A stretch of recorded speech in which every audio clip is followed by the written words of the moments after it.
He almost didn't stop. That's the part that haunts him. The part that wakes him at 3 in the morning, soaked in cold sweat, staring at a ceiling that never answers back. Hank Atlas Monroe had ridden past 1,000 roadside stops on 1,000 frozen nights, and not once had anything changed. The road never gave you anything. It only took. But on this particular Tuesday in February, somewhere between Minot and nowhere, with ice forming on his beard and his throttle hand so cold it barely responded, Atlas pulled into a travel mart called Rusty's and found something that was never supposed to be there. Behind a dumpster that smelled of spoiled grease and diesel, curled into a shape so small it barely registered as human, was a child, 8 years old, still breathing, but only barely. If you're new here, subscribe now and drop your city in the comments so I can see how far this story travels. Like if you're staying till the end. Because what happens next will change everything. The night had teeth. That was the only way to describe a North Dakota February at midnight when the temperature had dropped to 11 below and the wind off the plains came sideways without apology. The highway leading into the Rusty's Travel Mart off Route 2 was barely visible under a skin of black ice, and the parking lot itself was a wasteland of sodium orange light and frozen gravel, empty except for a single idling semi whose driver had long since passed out in his cab with the heater running. Hank Atlas Monroe pulled his Harley Road King into the lot slowly, feeling the rear tire slip once on a patch of ice before it caught. He did not panic. He had not panicked about much of anything in the years since he came back from the places he'd been, mostly because panic requires a person to believe they have something left to lose. Atlas was not entirely sure he qualified. He was 41 years old. He carried himself like a man who was 60, which was what 3 combat deployments and a decade of bad decisions tended to do to a body. His leather cut, the kind that had absorbed enough road grime to feel like a second skin, bore the patch of the Iron Vow Brotherhood on the back, a skull with a compass needle driven through one eye socket, surrounded by the words, "We find our own." The patch was 7 years old.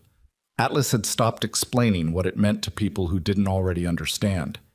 He killed the engine and sat for a moment in the sudden silence, listening to the wind work against the metal sign above Rusty's front door.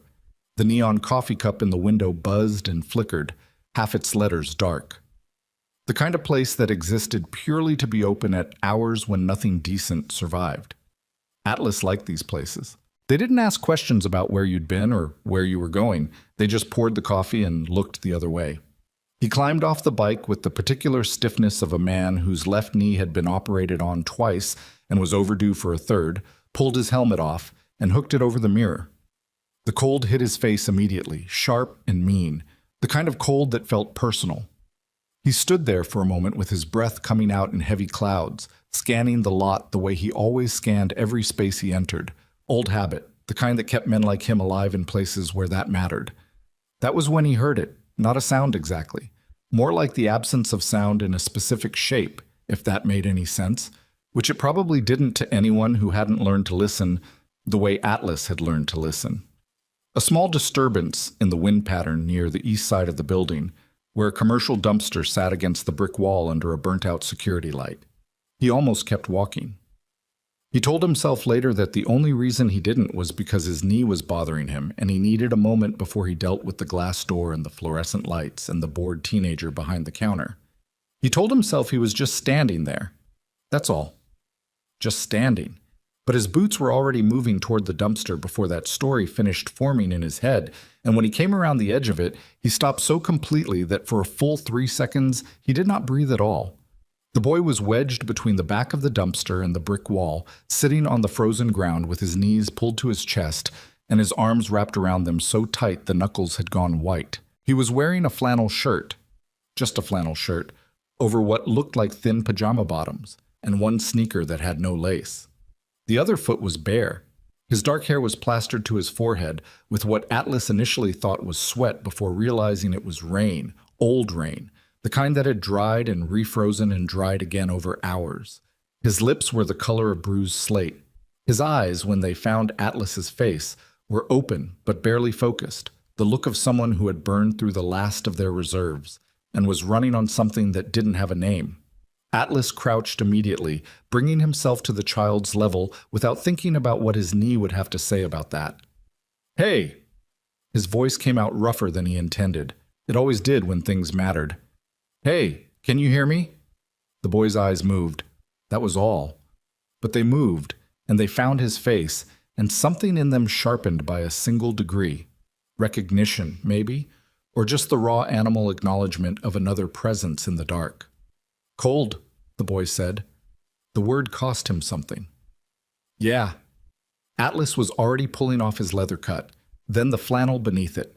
Then after a half-second of calculation, he pulled the thermal undershirt over his head and pressed it into the boy's hands.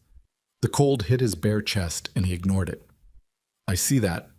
You're going to look at me, okay? Keep your eyes on me. The boy's gaze drifted. Hey!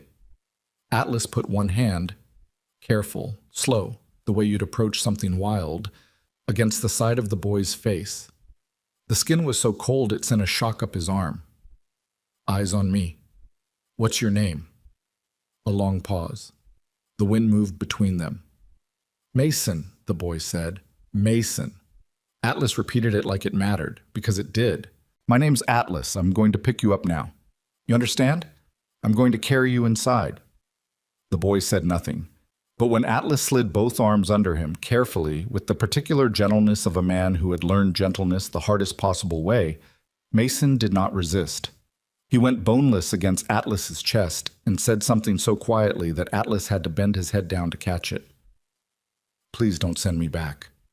Atlas stood up with the boy against him, and for a moment he just stood there in the dark and the cold, holding 80 pounds of trauma and hypothermia, and felt something move behind his sternum that he had not felt in a very long time. Not sentiment, not pity, something older and more dangerous than both. Recognition. He had heard that sentence before. Not from a child, not in those words, but in the particular shape of the fear underneath it, in the specific way a person said please when they had already given up expecting it to work. Atlas knew what it meant to say please don't to a world that had already decided not to listen. He carried Mason into Rusty's Travel Mart, and the bell above the door rang its dead little chime. The teenager behind the counter, 17 maybe, acne-scarred, wearing a Rusty's polo 2 sizes too large, looked up from his phone and went through about 4 different emotional reactions in the span of 2 seconds. His eyes went from Atlas's bare chest to the leather cut to the child wrapped in the thermal shirt, and his mouth opened and produced no sound. Call 911, Atlas said. Now, not in a minute. Right now. The kid grabbed the phone. Atlas moved to the corner of the store where a rack of travel blankets hung sealed in plastic, and he tore one open with his teeth and wrapped it around Mason twice over, then pulled the child close against him and sat down on the floor against the chip rack, because standing was starting to cost him. He hadn't realized how cold he was until he was out of the wind. Mason drifted in and out. His breathing was too shallow, too uneven, but it was there. Atlas kept one hand against the boy's neck, not gripping, just present, monitoring the pulse, and talked to him in a low, steady voice about nothing in particular. The engine specs of a 1984 Harley shovelhead, the best stretch of highway in Montana when the aspens turn. The way coffee smelled when you were cold enough that smelling anything felt like a miracle. He did not know if Mason could hear any of it. He kept talking anyway. The paramedics arrived in 11 minutes. They came in with their equipment and their professional competence, and one of them, a woman with short-cropped red hair and the tired eyes of someone perpetually understaffed, took one look at Atlas sitting on the floor with a hypothermic child wrapped in a travel blanket and said, "Sir, can you tell me what happened?" "Found him outside, behind the dumpster." Atlas stood carefully, surrendering Mason to the stretcher with the same reluctance he'd felt surrendering things in other contexts, in other places. "He's been out there a while. Temperature was dropping since sunset. You need to—" "We've got him," she said. And then more quietly, assessing Atlas with a professional eye that shifted into something more human for just a moment, she added, "You gave him your shirt. He needed it more." She looked at him for a second longer than necessary. Then she turned back to her work. A county sheriff's deputy arrived 5 minutes after the ambulance. He was young, thick through the shoulders, with the flat expression of someone who had decided early in his career that expressionlessness was the same as authority. He took one look at Atlas, the cut, the beard, the patch, and his hand moved just slightly toward the radio on his chest. You the one who found the kid? Yes. And you are? Hank Monroe. Atlas pulled his wallet and handed over his license without being asked, which was the kind of thing a person learned to do when they wore a patch and were going to be dealing with law enforcement for any length of time. I'm staying at the motel on Route 2. I stopped here for coffee, found him outside. The deputy looked at the license, looked at Atlas, looked at the license again. Any idea how he got out here? No? Any idea who he belongs to? Atlas had a specific reaction to that particular word, but he kept it off his face. No ID on him. He said his name was Mason. That's all I got before he went under. The deputy nodded slowly, making notes. You're going to need to come in tomorrow and give a formal statement. I'll be there. Another look, measuring. You a member of the Iron Vow? Yes. The pause that followed had a particular texture to it, the texture of a man trying to figure out if he needed to be more suspicious or less. Atlas had spent enough time being the subject of that kind of calculation to be completely comfortable waiting it out. All right, the deputy said finally. We'll be in touch. At the hospital, which was 40 minutes down the highway in a town called Garrison and smelled of industrial cleaner and the particular exhaustion of rural emergency medicine, Atlas sat in the waiting area in a borrowed Rusty's employee sweatshirt that said coffee first, everything else later, and drank machine coffee that tasted of burnt plastic and waited. He was good at waiting. It was one of the few things combat had given him that was actually useful in civilian life. After 2 hours, a doctor with reading glasses pushed up on her forehead came out and told him Mason was stable. Severe hypothermia, borderline frostbite on the exposed foot, malnutrition consistent with weeks of inadequate food intake, and extensive bruising at various stages of healing that the doctor described in clinical terms while looking at Atlas with an expression that was asking him a question she didn't say out loud. I found him, Atlas said. I didn't do that. I know, she said. And the way she said it made clear that the assessment had already been made and he had cleared it, which was a relief, except that it meant someone else had done those things, and that someone was still out there. A social worker arrived at 7 in the morning. Her name was Patricia Kern, 50s, gray streaks and brown hair, wearing a county lanyard and carrying a tablet and a cup of gas station coffee like a shield. She interviewed Atlas in a side room with pale walls in a plant that was either dying or had already died, and nobody had moved it yet. She was not unkind, but she was thorough in the way people were thorough when they had seen too many situations that looked one way and were actually another. When she was satisfied, she let Atlas go back to the waiting area. She did not tell him whether Mason had said anything. She did not tell him what happened next. That was not the part of her job that involved Atlas. But Atlas didn't leave. He sat in that waiting room and he drank more of the bad coffee and he watched the morning light come through the window and turn the linoleum gold for about 20 minutes before the clouds moved and took it away. He thought about the words, "Please don't send me back." He thought about the bruising the doctor had described. He thought about a child in a flannel shirt and one sneaker on frozen ground in 11 below zero weather, which meant that whatever Mason had been sent back from, it had been bad enough that the alternative was dying in the parking lot of a travel mart. That math was not complicated. Atlas had never been particularly good at most kinds of math, but this kind he understood completely.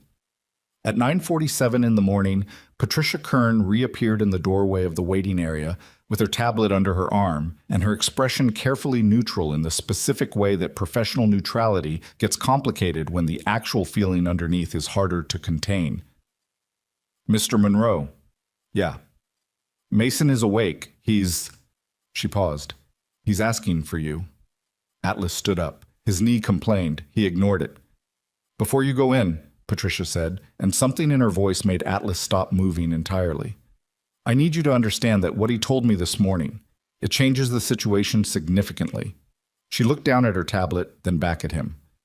Mason has a guardian, a man named Caleb Rohr. He's a respected member of the Garrison community. He's already been notified. He's on his way. Atlas waited. When I told Mason that, Patricia continued, he stopped speaking for 4 minutes. He wouldn't look at anyone. And then he said one thing. She met Atlas's eyes, and her professional neutrality had finally run out of space to operate in. He said, Atlas won't let him take me. The fluorescent light above them buzzed once and went still. Mr. Monroe, she said quietly, I hope you understand what that means for both of you. Because Caleb Rohr is going to walk through that door in approximately 40 minutes, and right now the law is on his side. Atlas said nothing for a long moment. Outside, through the hospital's narrow windows, a sky the color of pewter sat heavy and unmoving over the frozen plains. Somewhere down the hall, a child was awake in a hospital bed, holding on to a belief that someone was going to stay. He thought about all the times he had been the person who didn't stay. "Where's his room?" Atlas said. And somewhere in the parking lot, 4 Harleys that had not been there an hour ago sat in a row beneath the pale winter sky, engines cold, waiting. Because word traveled in the Iron Vow Brotherhood without phone calls. It traveled the way it always had. Through the particular vibration of something that mattered, through the instinct of men who had learned the hard way to pay attention to the signals that didn't make noise. And the men who rode those bikes had been waiting, without being asked, since before the sun came up. What Caleb Rohr was about to discover was that respect in a small town was a particular kind of armor, solid enough against ordinary threats, familiar enough to fool the people who awarded it. But it had never been tested against something it could not explain or dismiss or charm. It had never been tested against men who did not live inside the community's opinion of them. Men who had already lost everything that could be taken and kept moving anyway. It had never been tested against the Iron Vow. And as Atlas walked down the hospital corridor toward the room where Mason was waiting, he pulled out his phone and sent a single text to a number saved only as Reaper. 3 words, no punctuation. The kind of message that in the Brotherhood meant exactly what it said and nothing more. We have a situation. He pressed send. And from somewhere in the parking lot, through 2 sets of walls and 40 feet of frozen air, he heard, or imagined he heard, the answer. The low, idle thunder of 4 engines turning over at once. Caleb Rohr was 12 miles away, driving a clean white pickup with a concerned expression already rehearsed and ready. He had used that expression many times. It had always worked before. He had a way with people. Everyone said so. He knew exactly how to walk into a room and make everyone in it feel like he was the safest person there. He had never once walked into a room where the Iron Vow Brotherhood was already waiting. He did not know, as he drove those 12 miles with his hands steady on the wheel and his story already polished and perfect in his mind, that inside that hospital there was a boy who had managed, in the hours between midnight and morning, to tell Patricia Kern something that could not be untold. He did not know what Mason had found the strength to say. And that was the thing about Caleb Rohr. The thing about men like him, men who had spent years building perfect armor out of other people's trust. They always assumed the child would stay silent. They always assumed the child was too afraid, too small, too broken to speak. They never once considered what happened when someone finally gave the child a reason not to be. The corridor smelled of antiseptic and old coffee, and the particular staleness of a building that never fully aired out, and Atlas walked it the way he walked most things. Steadily, without hurry, with the contained quality of a man who had learned that rushing toward hard things didn't make them easier. It just meant you arrived breathless. Mason's room was 114. The door was partially open. Atlas stopped outside it for a moment, not because he was afraid. He was past the age where he confused fear with hesitation, but because he needed to hear first. Old habit.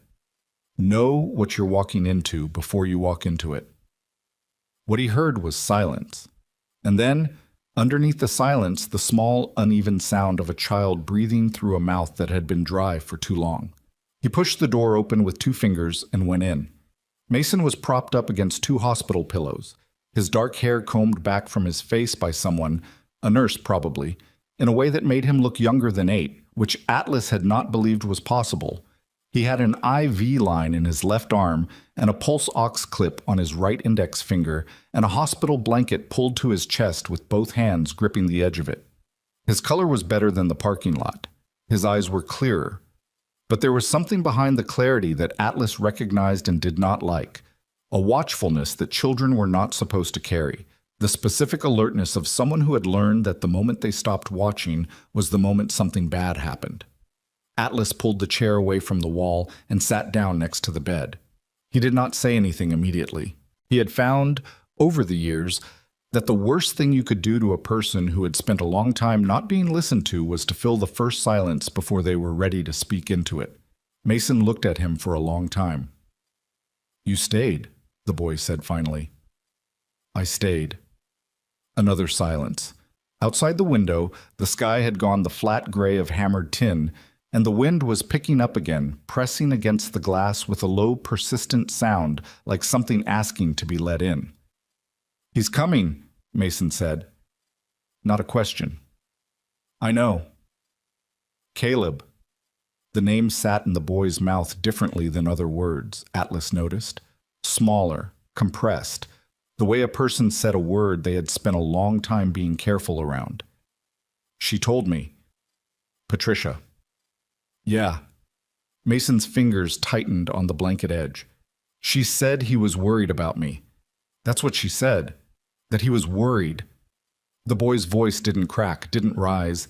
It just went flat in a way that was somehow worse than either. Atlas leaned forward with his elbows on his knees. "Mason, I need you to tell me something, and I need you to tell me the truth, not the version that's easiest to say. Can you do that?" The boy looked at him with those two old eyes. "How long were you outside?" A pause. "Since yesterday morning." Atlas absorbed this without moving his face. Yesterday morning.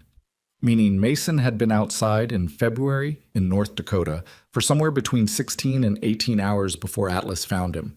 Meaning the flannel shirt and the single sneaker and the frozen rain in his hair had been accumulating since before noon the previous day.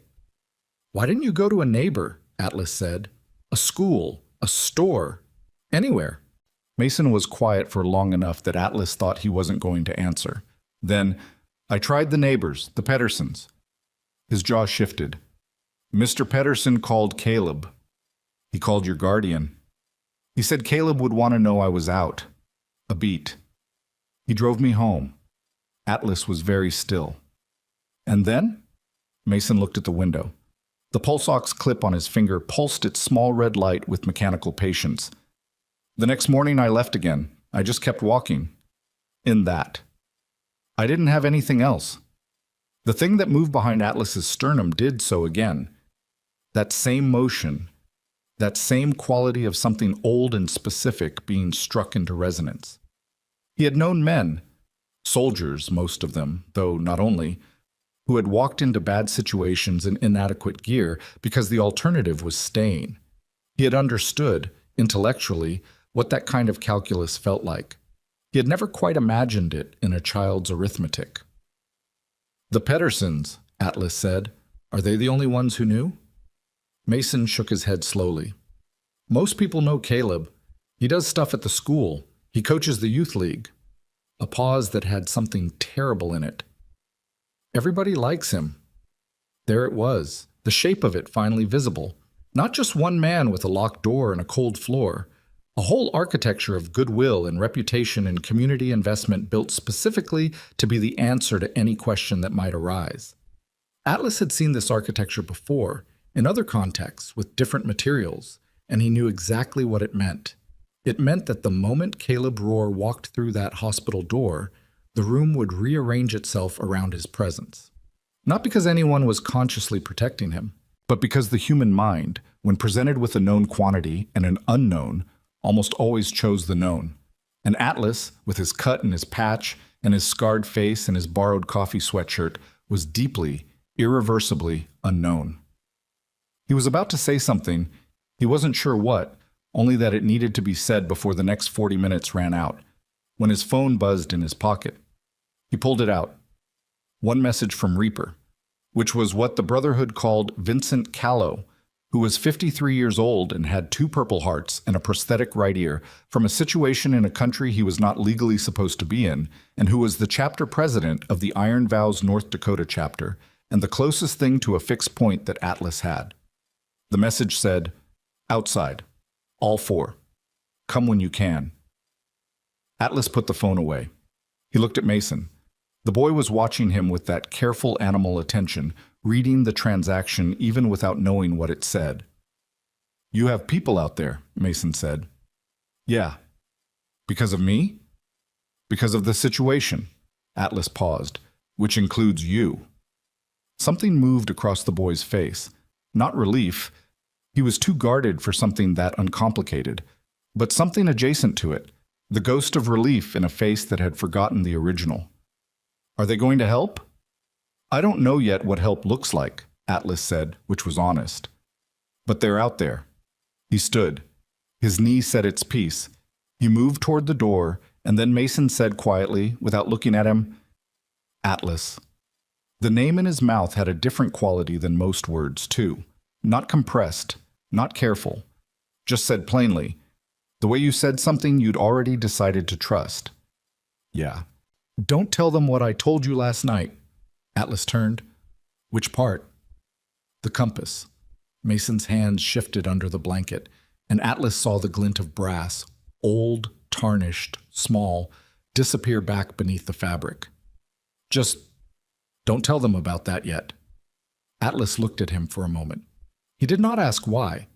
He was smart enough to understand that the things a person kept back were often the most important ones, and demanding access to them before they were offered was the surest way to lose them entirely.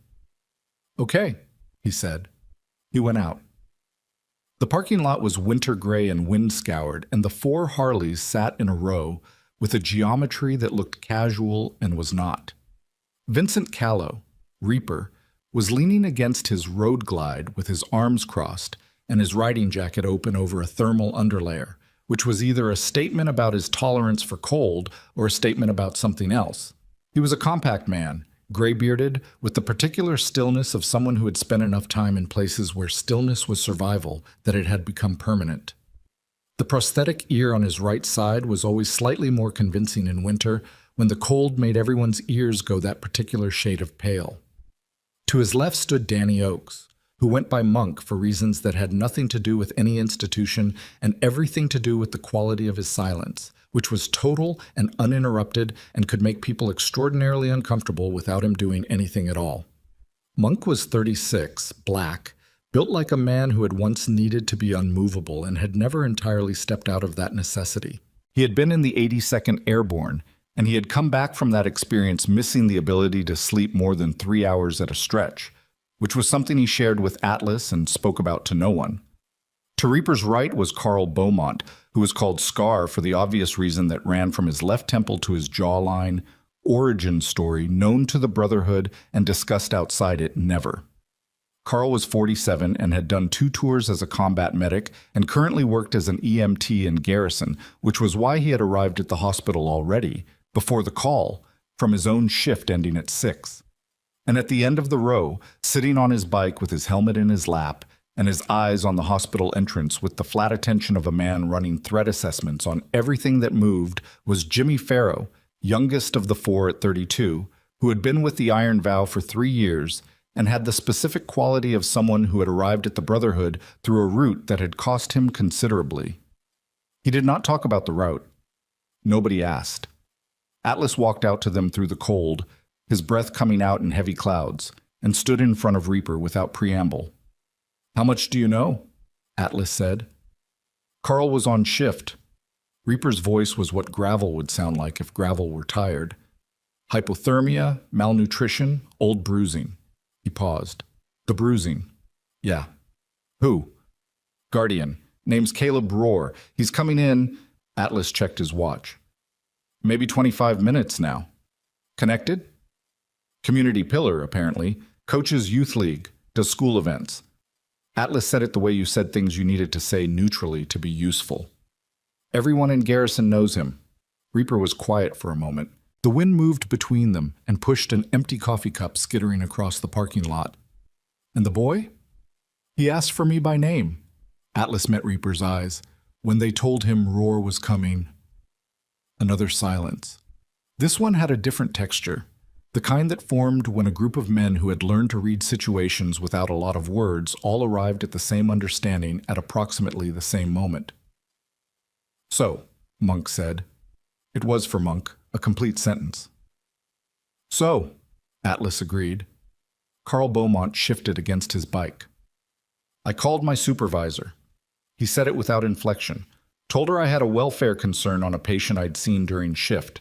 She said it goes to the social worker. Patricia Kern, Atlas said. She's already in. Kern is good, Carl said. I've worked cases with her before. She's going to follow the evidence. He paused. But evidence takes time.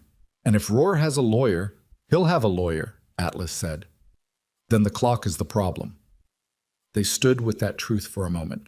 The clock was always the problem in situations where the person with the resources was also the person who had done the thing, because resources bought time and time bought the appearance of due process, and the appearance of due process in a small community bought the kind of benefit of the doubt that calcified into assumed innocence before anyone had finished examining the evidence. "What do you want to do?" Reaper asked. Atlas looked at him. In the Brotherhood, that question had a specific weight. It was not a casual question. It was the question that preceded commitment, and everyone present understood that whatever Atlas said next was going to determine the shape of the next several hours in ways that could not be undone. "I want to be in that hospital when Roar walks in," Atlas said. "I want him to see us. Not threatening, just present. Witnesses. Cameras running." He paused. "I want Mason to know he's not invisible anymore." Reaper held his gaze for a long moment. Then he nodded, once, the kind of nod that meant it was done. What happened next happened in the particular slow-motion quality of things that had been set in motion and could not be stopped, only watched. Caleb Roar's white pickup arrived at 11:14. Atlas saw it from just inside the hospital entrance, standing to the left of the sliding doors with Carl beside him, both of them holding paper coffee cups and positioned in a way that was technically just two men standing in a hospital lobby and was actually considerably more than that. Roar was everything Atlas had expected. That was the first thing, and it mattered. Men like him were always everything you expected, because the expectation was the point. He was in his late 40s, fit in the way that men maintained fitness to signal reliability. Wearing a down vest over a plaid shirt, clean jeans, boots that had never seen actual mud. His face was arranged in the expression of a worried guardian, and it was a good expression, detailed and convincing with the right ratio of concern to composure, the face of a man who was troubled but handling it. He had dark hair going gray at the temples, in a way that on another man would look tired and on him looked distinguished. He had the hands of a man who had never needed to protect himself with them. He came through the sliding doors and his eyes swept the lobby with the practiced smoothness of someone accustomed to reading rooms for his own advantage. And they landed on Atlas and Carl and went through a very small, very controlled adjustment, the kind that happened below the level of public visibility, a micro-recalibration behind an expression that did not change. He crossed the lobby and stopped in front of the reception desk, and Atlas watched him place both hands on the counter with the natural authority of a man who had never in his life been uncertain about whether a space would accommodate him. "Caleb Roar, si tekin," he said to the receptionist. "I'm here for my ward, Mason Reed. I was called about an incident last night." His voice was exactly what Atlas had expected too. Warm, measured. The voice of someone who had learned that tone did more work than content. Patricia Kern appeared from the corridor before the receptionist had finished her response. Atlas had to give Kern credit. She materialized with the timing of someone who had been watching the parking lot and had positioned herself accordingly, which meant she had been doing the same threat assessment Atlas had been doing, just from a different angle.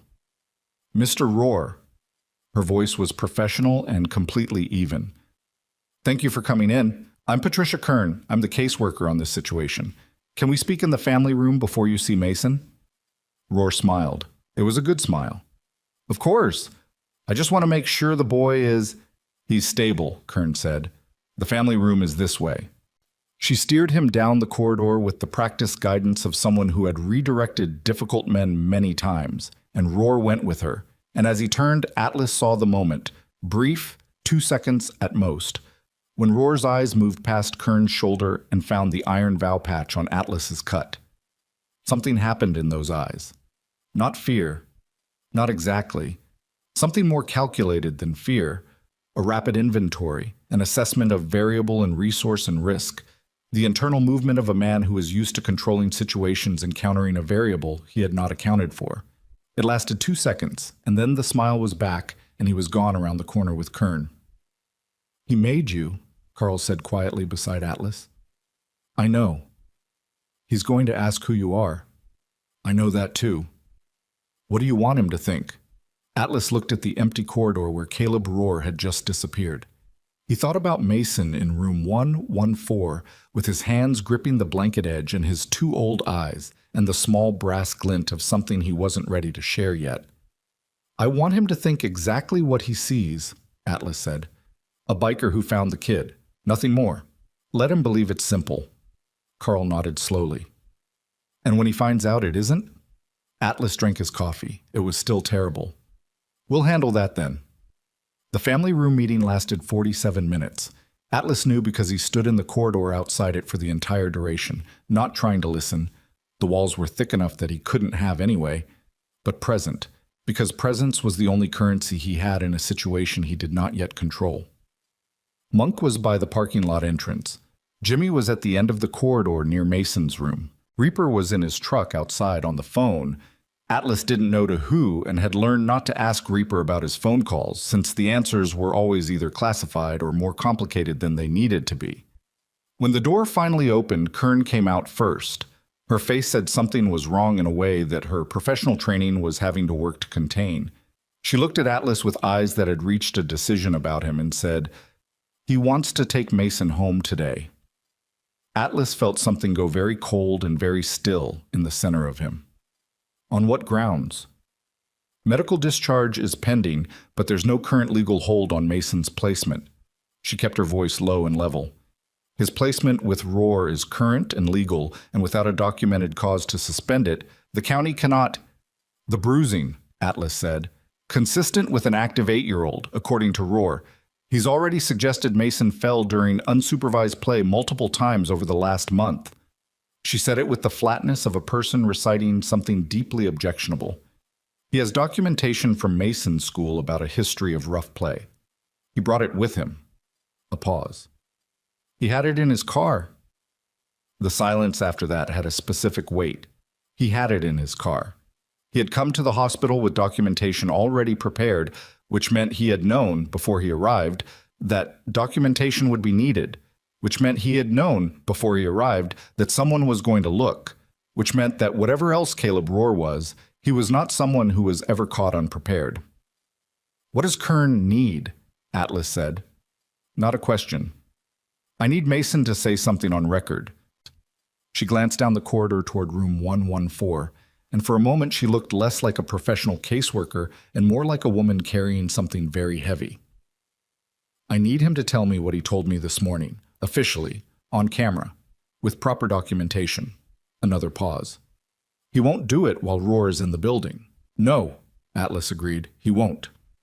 And I have approximately 2 hours before Roar's attorney arrives and files for immediate return of the child to his legal guardian, at which point my ability to delay Keep Roar in that room," Atlas said.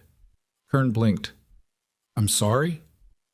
"Find reasons, more questions, paperwork, I don't care what. Keep him in that room for 30 minutes. Atlas was already moving toward 114. "That's all I need." He heard her say behind him quietly, and with the tone of a woman who had decided to trust a thing she would normally not trust. 30 minutes, Mr. Monroe." Room 114 was exactly as he'd left it, except that Mason was sitting up straighter and his face had gone the particular quality of controlled terror that Atlas had seen in people who could hear something bad coming and were waiting to find out how bad. "Is he here?" Mason said. "He's here. You have time." Atlas sat down. "I need you to listen to me very carefully." Mason listened. He was extraordinarily good at it. The focused, still listening of someone who had learned that information was the only reliable protection. "Patricia Kern needs you to talk to her on camera," Atlas said. "Everything you told her this morning. She needs it documented, and she needs it now, before his lawyer gets here." Mason was quiet for a long moment. His fingers found the edge of the blanket again. "And if I do?" "Then she has something to work with. Then it's not just your word against his. It's your recorded testimony, which has a different weight in a legal proceeding than a conversation. He'll say I'm lying. He will. He'll say you told me what to say. He'll say that too. And people will believe him." It wasn't bitterness in the boy's voice. It was something worse. Simple accuracy. The statement of a child who had done this math many times before and always arrived at the same answer. They always believe him. Atlas leaned forward. He put both elbows on his knees and he looked at Mason directly, the way he had learned to look at men before missions in the moments when looking directly was the only honest thing left to do. "Not everyone, he said. "Patricia Kern believed you this morning. Carl Beaumont, the big guy, EMT, he treated you last night, and he believes the bruising. And there are 4 men outside this hospital who came here before anyone asked them to." He paused. "That's not the same as nobody believing you. That's not what that is at all." Mason looked at him. The pulse ox clip pulsed its small red light. "I'm scared," the boy said. And it was different from everything else he had said. Smaller, more direct, the particular smallness of a truth that didn't have armor around it. "I know," Atlas said. "Scared is the right response to this situation. Scared means you understand it correctly." He paused. "But scared doesn't mean can't." Another silence. Longer this time. Mason's jaw worked slightly, the way jaws worked when a decision was being made that the person hadn't quite finished making yet. Then he said, "There's a recording." Atlas went very still. "On my phone." Mason's voice had dropped. "Caleb took my phone, but before he did, I recorded him, talking." A pause that had something fragile in it, something that had been carrying weight in the dark for a long time. Talking about the insurance money, his brother, what he was going to do after. Mason met his eyes. "He didn't know I was there. He was on the phone with someone. I was in the laundry room and the door doesn't seal all the way on the bottom and I could hear, 'Where's the phone?' Atlas said. I hid it before I left." Mason's hands tightened. Under the loose board in the laundry room floor. He uses the laundry room for... He stopped, started again. "He locks me in there sometimes. I found the loose board. I hid things there." The loose board. In the room where Mason slept. In the room with the lock on the outside. Atlas was on his feet before he knew he'd decided to stand. He pulled out his phone and opened the message thread to Reaper and typed, "Need you inside. Now. Bring Carl." Then he looked at Mason, who was watching him with that animal alertness, reading the urgency without knowing yet what it meant. "You did good," Atlas said. "Hiding that. You did exactly right." "Will it help?" The question was asked with the particular quality of a child who had been disappointed by systems enough times that hope had become something they asked permission for rather than assumed. "Yes," Atlas said. He said it with the certainty of a man who had already decided what the next step was, even though the next step was going to cost him. "It's going to help." What he did not say, because there was no room for it yet in what Mason needed right now, was the rest of the calculation. That getting to that phone required entering a private residence without permission, and that doing so without a warrant would compromise the evidence, and that getting a warrant required probable cause, and that Caleb Rohr's lawyer was 30-something minutes away from filing papers that would lock every door in that chain for the next 72 hours or more, which meant that the window for doing this the right way was not 30 minutes. It was less. It was possibly already gone. Reaper appeared in the doorway. Atlas went to him, stepped into the corridor, pulled the door mostly closed behind him, and said in a voice pitched only for Reaper's working ear, "There's a phone with a recording of Rohr discussing the boy's care in financial terms. Hidden in the house. Laundry room floor." Reaper looked at him for a moment with his flat, readable only to people who knew him expression. "And you want to go get it?" "I want it to exist when Kern needs it. Without a warrant. The lawyer's ETA is under 40 minutes. Reaper was quiet for 3 seconds, which for him was a long time. "If it's obtained without authorization, it poisons the chain of evidence." "I know that." "So you'd need it to be found another way. Or I'd need someone to find another reason to enter that house legally." Atlas met his eyes. "Carl, welfare check. Medical follow-up. Is there any protocol?" "Carl's not on duty." "No. But Patricia Kern can request a welfare check if she has documented cause to believe there are safety risks present at a residence." Atlas paused. "If she has someone with her who can provide reasonable suspicion articulation to support that request." Reaper made a small sound in the back of his throat that was not quite a laugh and not quite something else. "You want to coach the social worker on how to build a legal entry point based on a tip you got from an 8-year-old in a hospital bed." I want the recording to exist, Atlas said. Everything else is mechanics. Reaper looked at the closed door of room 114. Then he looked at Atlas. Something moved behind his eyes that was old and complicated and had its roots in a friendship that had been built over 7 years out of situations that were consistently more difficult than they needed to be. If this goes wrong, Reaper said, we don't just lose the case. We lose credibility. Roar's lawyer puts us in the story as the threatening biker gang that coached testimony and manufactured evidence, and everything that boy said becomes noise. I know. And you want to do it anyway. I want to try the right way to first, Atlas said. Kern and a welfare check and documented probable cause.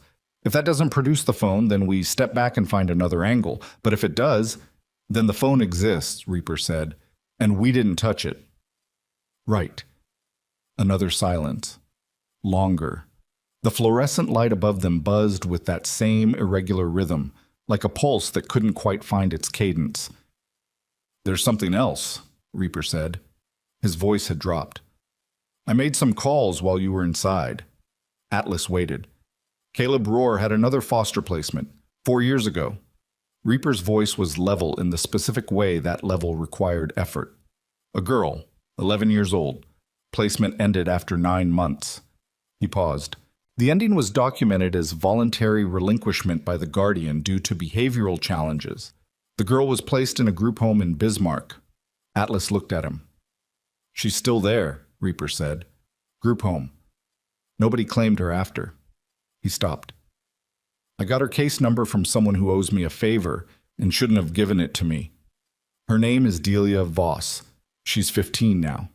He paused one more time, and when he spoke again, there was something in his voice that Atlas had heard from him exactly twice before in 7 years, both times in situations that had shaped everything that came after. She stopped speaking 18 months into the group home. Elective mutism, documented. Nobody knows what triggered it. Atlas stood very still in the humming corridor with the sound of the wind outside the windows and the smell of antiseptic and old coffee and something that might have been the morning shift's attempt at breakfast somewhere in the building's depths. Nobody knows what triggered it, except that now, standing in this corridor with this information, Atlas knew. He did not have the proof yet, but he knew. And Reaper knew. And they both knew that if they were right, then Mason was not the first. And if Mason was not the first, then whatever Caleb Roar was operating inside, whatever network of protection and respectability and careful documentation, it was not the work of a single opportunist. It was something older, something that had been allowed to continue because nobody had ever connected the dots, because the dots were in different counties, different case files, different systems that did not talk to each other. And Caleb Roar, right now, was 40 feet away in a family room with a caseworker who did not yet know about Delia Voss, and his lawyer was 26 minutes away. Atlas put his hand on Reaper's arm, not gripping, just contact, the kind that meant I hear you, and then he turned and went back into room 114. Mason looked up at him immediately.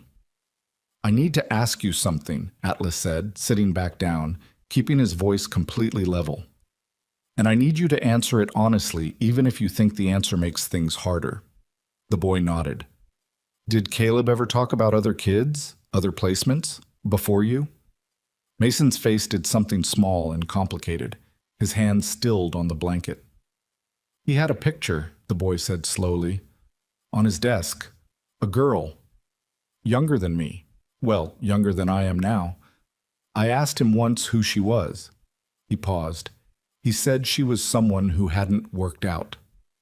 The way he said it, hadn't worked out, with the exact inflection of a child reporting an adult's phrase verbatim, because it had been strange enough that it stuck, was the kind of thing that turned a suspicion into a certainty inside Atlas's chest, cold and heavy and absolutely clear.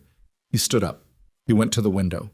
He looked out at the pewter sky and the frozen parking lot and the 4 Harleys sitting in their row like a statement nobody had asked for and nobody could ignore. He had a choice. He could feel the edges of it like a blade, the way real choices had physical texture if you were honest about them. He could stay inside the lines, support Kern, let the process work, trust that Mason's testimony and the welfare check and whatever could be found legally would be enough. That was the right thing. That was the thing that kept everyone's hands clean and gave the evidence integrity and protected the case that Mason needed to win. Or he could make a different calculation. He could look at Delia Voss in a group home in Bismarck, mute, unclaimed, and all the years between 11 and 15 that had passed since Caleb Rohr had handed her back with a note about behavioral challenges. He could look at the lawyer who was 24 minutes away, and the white pickup in the parking lot, and the photograph of a girl described as someone who hadn't worked out, and he could decide that the right thing, in this instance, was not the same as the effective thing. He felt the Brotherhood outside without looking. He felt Monk at the corridor entrance and Jimmy by Mason's door and Reaper in the lobby with his phone and his favor-owning contacts and his flat, patient, ancient-feeling certainty. He turned from the window. "Mason," he said, "I need you to tell me one more thing. The laundry room where you hid the phone. Is there anything else in that space that could matter? Anything else you put—" There were other things. That was what Mason said. There were other things. He said it the way he said most important things. Quietly, without drama, in the tone of someone who had long since processed the weight of information and arrived at the far side of it where the weight became just a fact you carried. He said it, and then he reached under the pillow with his IV-taped left arm and produced carefully a folded piece of notebook paper that had been folded and unfolded so many times the creases had gone soft, and the paper had taken on the particular quality of something handled in the dark, in secret, over many months. He held it out to Atlas. Atlas took it, unfolded it. The handwriting inside was a child's, small, deliberate, the handwriting of someone who had worked very hard to keep each letter clear because clarity mattered to the purpose. It was a list, names, dates, amounts, dollar figures with dollar signs drawn with the careful precision of a child who understood money only as a concept but had understood instinctively that these numbers meant something. At the bottom, in slightly different ink, as though added later, a phone number with a 701 area code and the words Caleb's brother Dale written beside it, and beneath that, underlined twice, insurance policy, Mason R., payout March. Atlas stood with the paper in his hands and felt the specific quality of a situation expanding past the shape he had assigned it. March. The current month was February. "Where did you get this?" he said. His desk. Mason's voice was completely level. "He leaves for work at 7:15 every day. I had 4 minutes because that's how long it takes him to get to the end of Birch Street, and he can still see the house windows from there." He paused. "I practiced 4 minutes. A lot." Atlas looked at him. The boy in the hospital bed with the pulse ox clip and the IV line and the borrowed blanket, who had spent his captivity doing what imprisoned people did when they were smart enough and frightened enough. He had been building a case, with a phone hidden in a floor and handwritten documentation and timed reconnaissance of his own guardian's departure schedule. 8 years old. "Mason," Atlas kept his voice steady with effort. "The insurance policy, do you know what kind?" "Life insurance," the boy said. "I looked it up at school, on the library computer." He met Atlas's eyes. "Pays when someone dies." The paper in Atlas's hand was suddenly very heavy. He folded it back along its softened creases and put it in the inside pocket of his cut, and he stood there for 3 seconds doing nothing except breathing and recalculating, because what he had walked into this hospital believing was a case of abuse, serious, criminal, unconscionable, had just revised itself into something with a different architecture entirely. Not a man who hurt a child because he could, a man who was waiting for a specific date, managing a specific timeline, keeping a specific asset alive and legally in his custody until a payout threshold was reached, what he was going to do after. That was what Mason had said Caleb's voice said on the recording. Not if the payout happened, after. Atlas walked out of room 114 and found Reaper in the corridor and said 3 words, "Get Kern, now." Reaper read his face and did not ask questions, which was one of the things Atlas valued most about him. Patricia Kern arrived 90 seconds later from wherever she had been managing Caleb Rohr, and Atlas handed her the paper in the corridor with the fluorescent light buzzing above them and said, "The boy kept records. This is documentation of a life insurance policy on Mason with a payout date in March. I need you to tell me if this changes the legal calculus on the welfare hold." Kern looked at the paper. Her expression went through several phases in rapid succession, professional neutrality losing ground to something that was not quite shock. She had been a caseworker for 22 years, and shock was a resource she had largely exhausted, but was its close relative. She read it twice. Then she looked up. Where did he get this? He copied it from Rohr's desk. When? Over several weeks. He was building evidence. Atlas paused. He also has a phone hidden at the residence with a recording of Rohr discussing the policy and a payout plan with an individual named Dale Rohr. Kern was quiet for 4 seconds. Then she said, I need to make a call. You have 20 minutes before the lawyer arrives. I am aware of the timeline, Mr. Monroe. Her voice was clipped not with irritation, but with the sound of a person running fast in their head while keeping their body still. She was already pulling out her phone. Go back in with him. Don't let him talk to anyone until I come back. She was gone around the corner before he'd finished nodding. Atlas went back into 114 and sat down and looked at Mason, who had been watching the door since the moment it closed. Is it enough? Mason said. She's working on it. That's not an answer. No, Atlas said. It isn't. He looked at the boy steadily. What I can tell you is that the paper changes things. Combined with what you told her this morning and the medical documentation, there's a different argument to be made now about your immediate safety. He paused. It's not over, but it's different than it was an hour ago. Mason absorbed this with that particular stillness. Then he reached under the blanket again, and this time what he produced was the compass.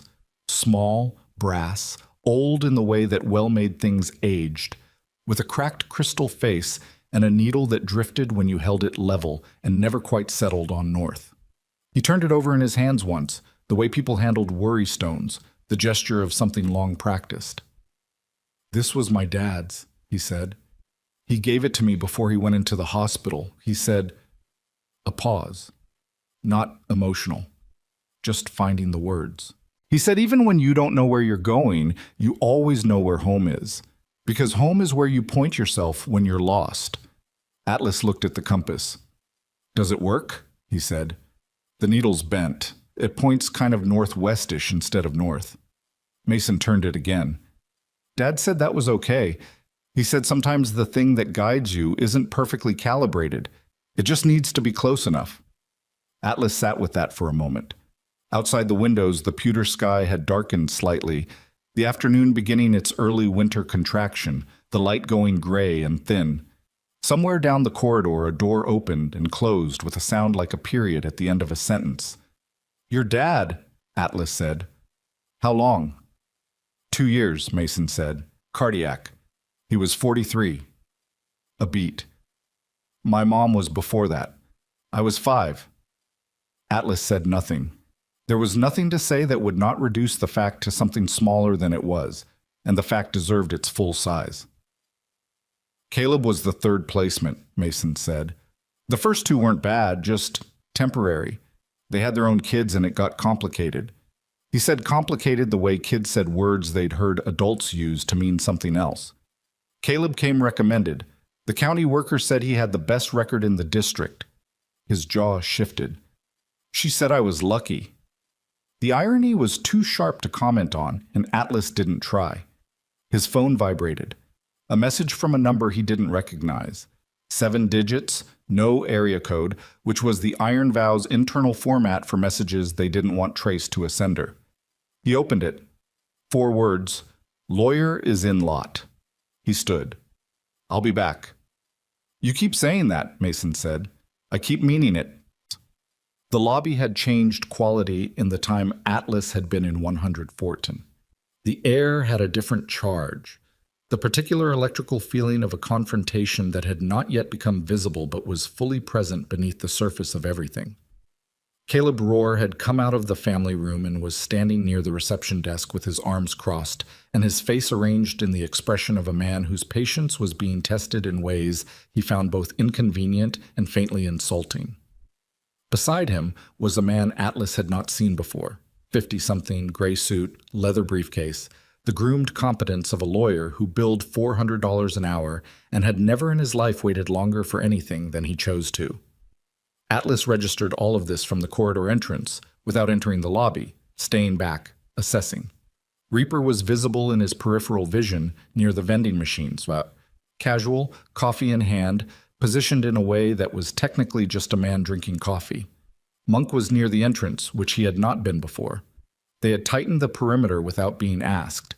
Atlas felt the specific warmth of that, of men who read situations and moved correctly without needing instructions, and filed it away. Roar's lawyer said something to the receptionist in a low, even voice, and the receptionist picked up the phone. Kern appeared from the corridor on the opposite side, moving fast. She intercepted the lawyer before he reached the desk and steered him with practiced efficiency toward the family room, and the conversation that followed was partially visible through the family room's narrow window.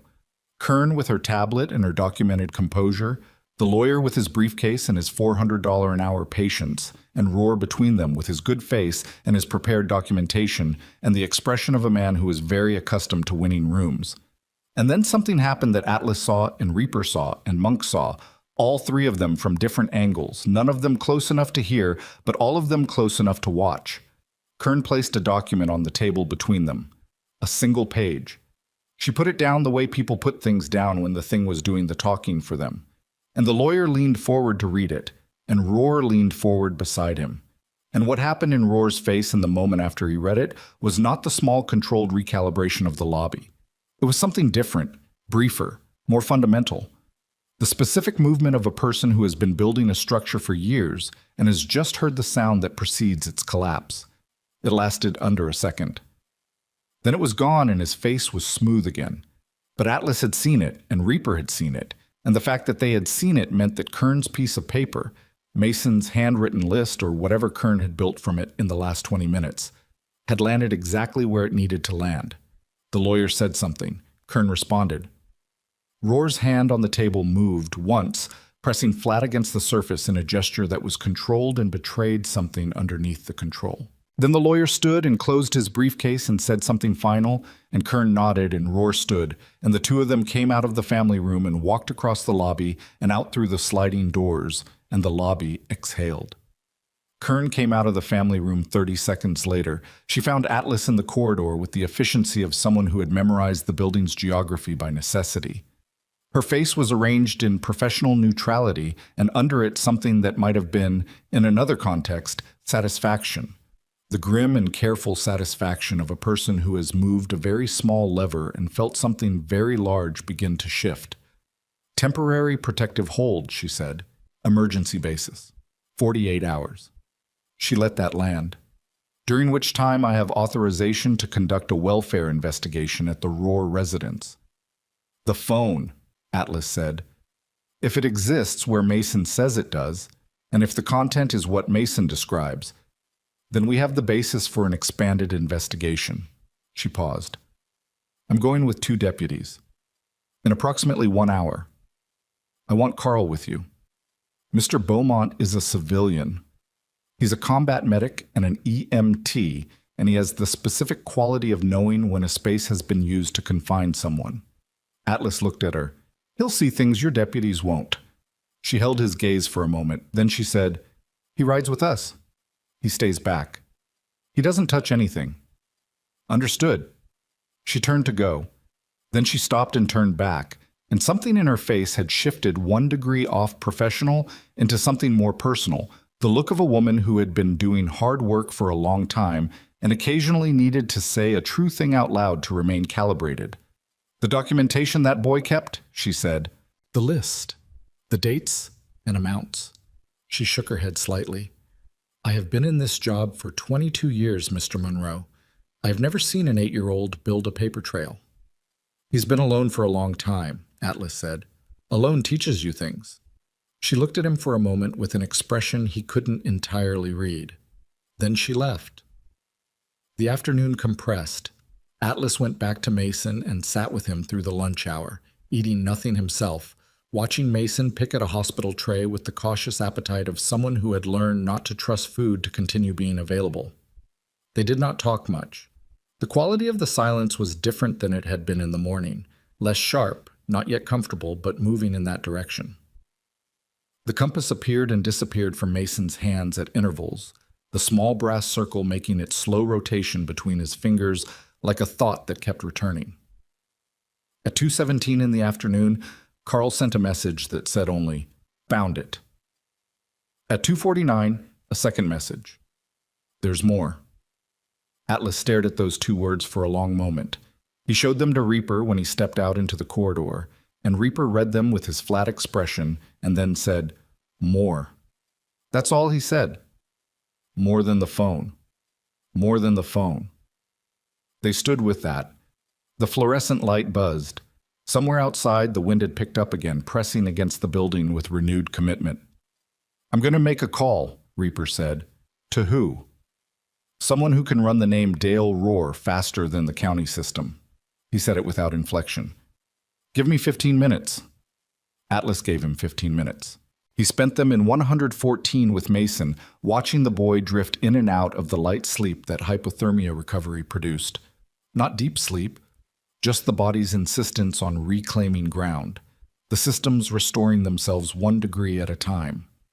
Mason slept with his hand closed around the compass, and his face going briefly unguarded in the way faces went unguarded only in sleep, the vigilance releasing for minutes at a time before something would pull him back to the surface and his eyes would open and find Atlas in the chair and something would settle in him again and he'd go back under. Atlas sat in the chair and watched him sleep and did not think about what he was feeling because feeling it precisely was a task for another time. He just stayed. That was all. He just stayed in the room. Reaper found him there at 3:34. He came into the room quietly, which was unusual for a man who generally moved with the contained displacement of someone who had once occupied a great deal of physical space and had never entirely stopped. He came in quietly and looked at Mason sleeping and then looked at Atlas and tipped his head toward the corridor with an expression that Atlas had learned over 7 years to read with some precision. What the expression said was, "This is worse than we thought." They stepped into the corridor and Reaper pulled the door closed and said, in a voice pitched for Atlas alone, "Dale Rohr, 41 years old, lives in Fargo. 2 prior arrests, both federal, both expunged. The expungements were clean, too clean, the kind of clean that costs something significant to arrange." He paused. "My contact ran the name through a different system, one the county doesn't have access to." Another pause. Dale Rohr's name appears twice in connection with a federal investigation out of Minneapolis that was opened 3 years ago and classified 6 months later. The investigation involved an organized network operating across 4 states. The nature of the network... Reaper stopped. He was a man who had seen extraordinary things in his life and had learned to report them with equanimity, and the fact that he was stopping before the sentence ended told Atlas more than the sentence would have. He collected himself. Child trafficking, interstate, connected to placement systems in multiple counties. The investigation was classified because when they started pulling the thread, they found it connected to people who had the authority to classify investigations. The corridor was very still. "Caleb," Atlas said, "connected to Dale. Dale connected to the network. The insurance policy on Mason." Reaper's jaw shifted. "My contact thinks it's not the first one. He thinks Mason was not the only child placed in a guardian situation connected to this network. He thinks the insurance policies are one revenue stream among several." He met Atlas's eyes. "He thinks the reason the federal investigation got classified is because one of the names on the thread was a county official with authority over placement decisions." Atlas put his back against the wall. He needed the wall right then. The physical solidity of it. He pressed both shoulder blades flat against the painted cinder block and breathed for a moment with deliberate control. The network used the placement system, which meant it had someone inside the placement system, which meant that the caseworkers and the deputies and the county officials who were currently conducting a welfare investigation at Caleb Rohr's house were operating inside an infrastructure that had, somewhere in it, a compromised node, which meant that whatever was found in that house might not stay found, depending on who got the information and in what order. "Patricia Kern," Atlas said. "I don't know," Reaper said. "My contact doesn't know. That's the problem. The classified investigation means the clean list and the compromised list are both sealed. There are people in that county system we can trust and people we cannot, and right now we have no way to tell them apart." "Carl is at that house right now." "I know." Atlas pushed off the wall and pulled out his phone and called Carl. 4 rings, 5. Voicemail. He hung up and typed, "Call me, now. Don't show anyone what you found until you call me." He looked at Reaper. "How long has your contact known about this?" "He found it 30 minutes ago," Reaper said. "He says the seal on the federal case is recent, placed after someone made inquiries about Roar approximately." He paused. "Approximately 2 weeks ago." 2 weeks ago. Someone was already looking at Roar, someone who had the access to trigger a federal seal when the inquiry got close. Reaper's voice was completely steady and completely terrible, which means someone in a position of federal authority is protecting this network actively, not historically, right now, as of 2 weeks ago. Atlas stood in the corridor and felt the shape of what they were inside become visible all at once, the way the shape of a storm became visible only once you were far enough inside it to see the wall on all sides. They had come to a hospital in Garrison, North Dakota to make sure an 8-year-old was not sent back to an abusive guardian. That was the shape of it this morning. That was the contained, manageable shape of a thing that was hard but not impossible. And in the hours since, the shape had expanded, first to a history of prior victims, then to a financial scheme with a specific and deadly endpoint, and now to a network, a classified federal investigation, a compromised placement system, and an active protection apparatus operated by someone with enough authority to seal a federal case on 2 weeks' notice. They were no longer inside something manageable. They were inside something that had been operating successfully and invisibly across 4 states, and they had become visible to it. His phone rang. "Carl." He answered immediately. "Where are you?" "Outside the house." Carl's voice was low and taut, the voice of a man who had found something that had changed the register of the situation. "Atlas, I need to tell you what we found." "Tell me." "The laundry room. The phone was there, where Mason said." A pause. "There was other stuff too, under the same board, further back. A notebook. I didn't touch it. I told Kern, and she photographed it in place before she bagged it, but I could read some of it from the angle." Another pause, longer. "It was names, Atlas. A list of names. Kids, dates, and what looked like amounts, same format as the paper Mason kept. But more of them, a lot more." His voice dropped further. "I counted at least 12 names before Kern sealed the bag. 12. With date ranges and dollar amounts, and some of them had a symbol next to them that looked like a check mark. The check marks." Atlas closed his eyes for 1 second. "Did Kern call it in?" "Yes. She called her supervisor." "Who is her supervisor?" A pause. "I don't know. I didn't find out," Atlas said. "Before you leave that scene, find out exactly who Kern reported to and what she reported." He paused. "And Carl, the deputies who are there with you, are they county or state?" "County, Garrison PD. Names." Carl gave him 2 names. Atlas repeated them to Reaper, who pulled out his own phone and moved several steps away and made a call that lasted 45 seconds, during which Atlas kept Carl on the line and listened to the background sounds of the scene. Wind, boots on frozen ground, a radio crackling, a door, voices too far away to distinguish. Reaper came back. He put his hand flat on Atlas's arm, not a grip, just contact, and shook his head once, side to side. One of the deputies' names was in the sealed case file, not as an investigator, as a connection. Atlas made a decision in the space of a single breath, the kind of decision that once made did not unmake itself, the kind that changed the weight distribution of everything that came after.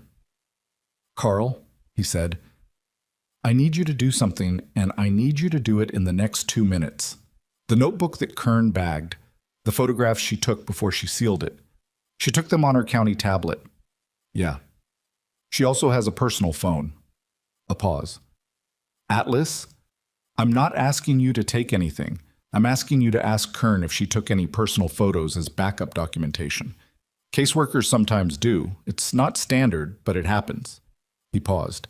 "If she did, those photographs exist outside the county system. They're hers. She keeps them." A long silence on Carl's end. Atlas heard him breathe. "And if the county evidence gets compromised, then Kern's personal photographs are the only copy of what that notebook contained. Another silence. Then, "She's a good caseworker." "I know." "She'll understand what I'm asking." "I think she will." "And if she says no?"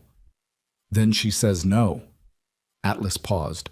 "But Carl, if the check marks mean what I think they mean, then at least some of those 12 names are children who aren't coming home. And the person who made those check marks is 40 feet from a compromised deputy and driving a clean white pickup and has every intention of walking away from this clean." He stopped, said the next part very quietly. "Ask her." He heard Carl move, heard the sound of boots on frozen ground, heard a low exchange of voices too quiet to parse. Then Carl came back on the line and said simply, "She already did." Atlas let out a breath he hadn't known he'd been holding.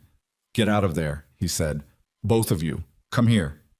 He hung up and looked at Reaper, who had been standing close enough to follow the shape of it even without the words, and said, "We have a problem." "We have several," Reaper said. "The specific problem right now is that Caleb Rohr knows the investigation started. His lawyer was in that lobby. By now, Rohr knows the welfare hold has a 48-hour window. He knows a search was conducted." Atlas looked at the closed door of room 114. "He knows Mason talked." Reaper was quiet. "He's going to run," Atlas said. "Or he's going to do something else. But he's not going to sit still for 48 hours while the county process grinds through itself." He paused. "And if someone inside that county process is feeding him information—" "He might already know what was found," Reaper said. The word checkmark sat between them, unsaid and fully present. "We need to move Mason," Atlas said. "You can't move him. He's on a hospital hold. Then we need to make sure this building is not penetrable tonight." He looked at Reaper with the specific directness of a man who has arrived at the moment where caution and action change places. "All four of us, inside and out. Cameras. Every entrance." He paused. "And I need you to call whoever you called this morning, the one with federal access. I need to know if there's a clean line into the Minneapolis investigation. Someone who isn't inside the seal." "That's a significant ask." "I know what it is." Reaper looked at him for a long moment. The fluorescent light buzzed. Down the corridor, a nurse moved past a doorway. The world continued its ordinary operations around the extraordinary thing that was happening inside it, which was how extraordinary things always operated, invisibly, in the margins, while everything else maintained the appearance of normal. "If I make that call," Reaper said slowly, "we stop being people who found a kid and tried to help. We become something else." He paused.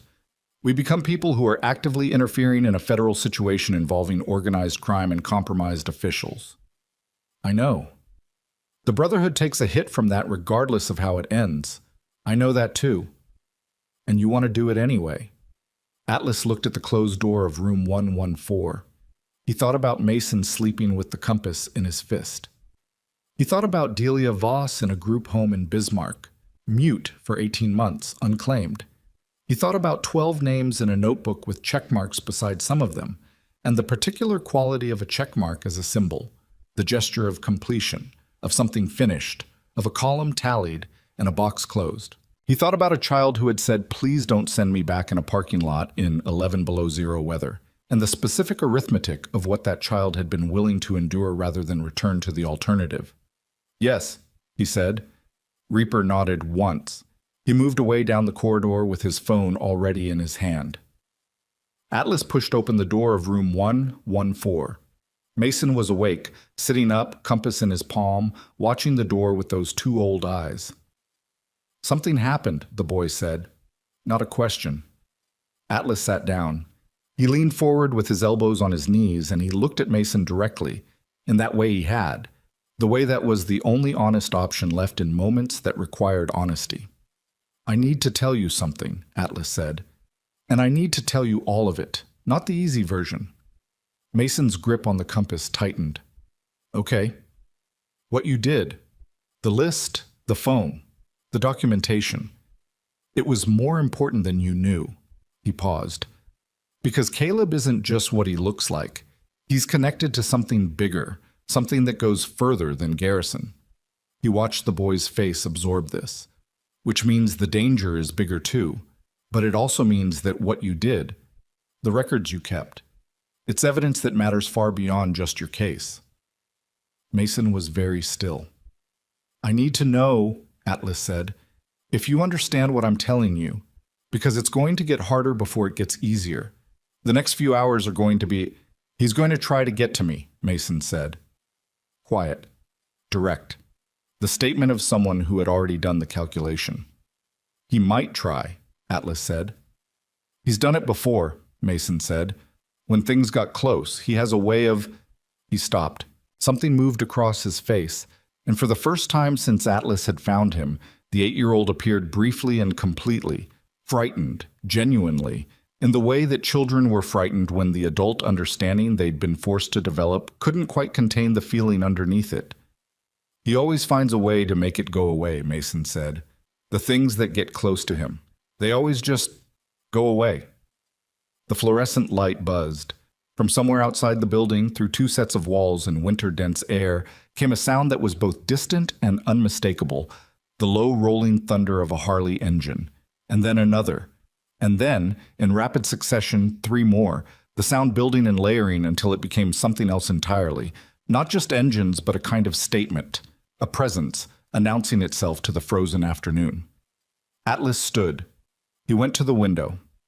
In the parking lot below, the 4 original Harleys had been joined by 7 more, and they were still arriving. He could see them turning in off the highway, one by one, their headlights cutting through the early dropping winter dark. Men in iron vow cuts climbing off their bikes with the unhurried certainty of people who had decided to be somewhere and would not be relocated. He had not called them. He had sent 3 words to Reaper hours ago, and the Brotherhood had done the rest. Through whatever communication traveled between men who had learned that the most important things could not always be said out loud. He counted 11 bikes, then 13, then 15. Behind him, Mason had come to the window too, standing beside him with the compass in his hand and his hospital gown, and his IV line trailing, looking out at the parking lot with an expression Atlas could not entirely read and did not need to. "Are those all yours?" Mason said. "They're iron vow," Atlas said. "So yeah, they're all mine." Mason looked at them for a long moment. The compass turned in his fingers. "He's still going to try," the boy said. Not defeated, not certain, just honest, the way he was always honest, the way that honesty had become his last reliable tool. "I know," Atlas said, "but they'll be here." "They'll be here?" Mason looked at the bikes. He looked at the men climbing off them, leather-cut silhouettes in the parking lot light, breath coming out in clouds, moving with the patient economy of people who had arrived somewhere and intended to stay. Then he turned from the window and went back to his bed and sat down and held the compass up in the thin winter light from the window, watching the bent needle drift its imperfect arc. "My dad said something else about the compass," Mason said. "He said the thing about a broken compass isn't that it doesn't work. It's that it works differently than it's supposed to." He turned it once more. He said sometimes the thing that saves you isn't the perfect tool. It's the broken one that somebody decided was still worth carrying. Atlas stood at the window with 15 Iron Vow Harleys behind him, and a classified federal investigation in front of him, and a night coming down over the plains like a held breath. And he thought about the specific quality of broken things that still worked. And he thought about the particular arithmetic of a child who had been put in a position that should have destroyed him, and had instead, quietly, in the locked room with the loose floorboard, built the case that might... The night came down hard and fast the way North Dakota nights did in February. Not gradually, but all at once, as if the light simply gave up and stopped pretending. By 5 o'clock, the parking lot was dark except for the hospital's exterior lights, and the warm amber glow of 15 Harley headlamps that the Brotherhood had left running in a low idle, not for illumination, but for presence. The sound of them, low and constant and collective, a frequency that settled in the chest and did not leave. Atlas had been awake for 31 hours. He felt it in the particular way that extreme fatigue made itself known. Not as sleepiness, but as a kind of hyperclarity, the edges of things going slightly too sharp, sounds arriving a half-second out of sync with their sources, the body running on the last clean fuel it had and beginning to burn other things to stay operational. He had been here before, in other contexts, in other countries, and he knew the feeling well enough to work inside it. He just could not do it indefinitely. Reaper found him in the corridor outside 114 at 5:22 with 2 cups of vending machine coffee and an expression that had moved past its usual flatness into something Atlas could only describe as loaded. "Talk," Atlas said. "My contact came through." Reaper handed him one of the cups. The coffee was the temperature of bad decisions and tasted accordingly. Clean line into the Minneapolis investigation. A federal agent named Briggs, she's the original case agent, she opened the inquiry. She was still running it when it got sealed 6 months ago. He paused. She was not the one who requested the seal. "She's clean." "My contact believes so. She's been running a parallel inquiry off her personal time since the seal was placed, without bureau resources." He let that sit for a moment. "She's been doing it alone." Atlas absorbed this. A federal agent running a ghost investigation off her own hours, with no resources and no institutional backing, because the institution had been compromised enough to seal the case she'd built. That was a particular kind of determination. The determination of someone who could not stop, because stopping meant accepting the thing that had been done to the case she'd built. He recognized it. He had felt that particular quality of refusal before, in himself, in other situations where stopping was the rational option and irrational persistence turned out to be the only honest response. "Where is she?" Atlas said. "Minneapolis.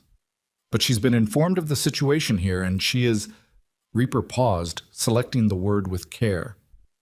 "Mobilizing." "How long?" She said 4 hours, maybe less.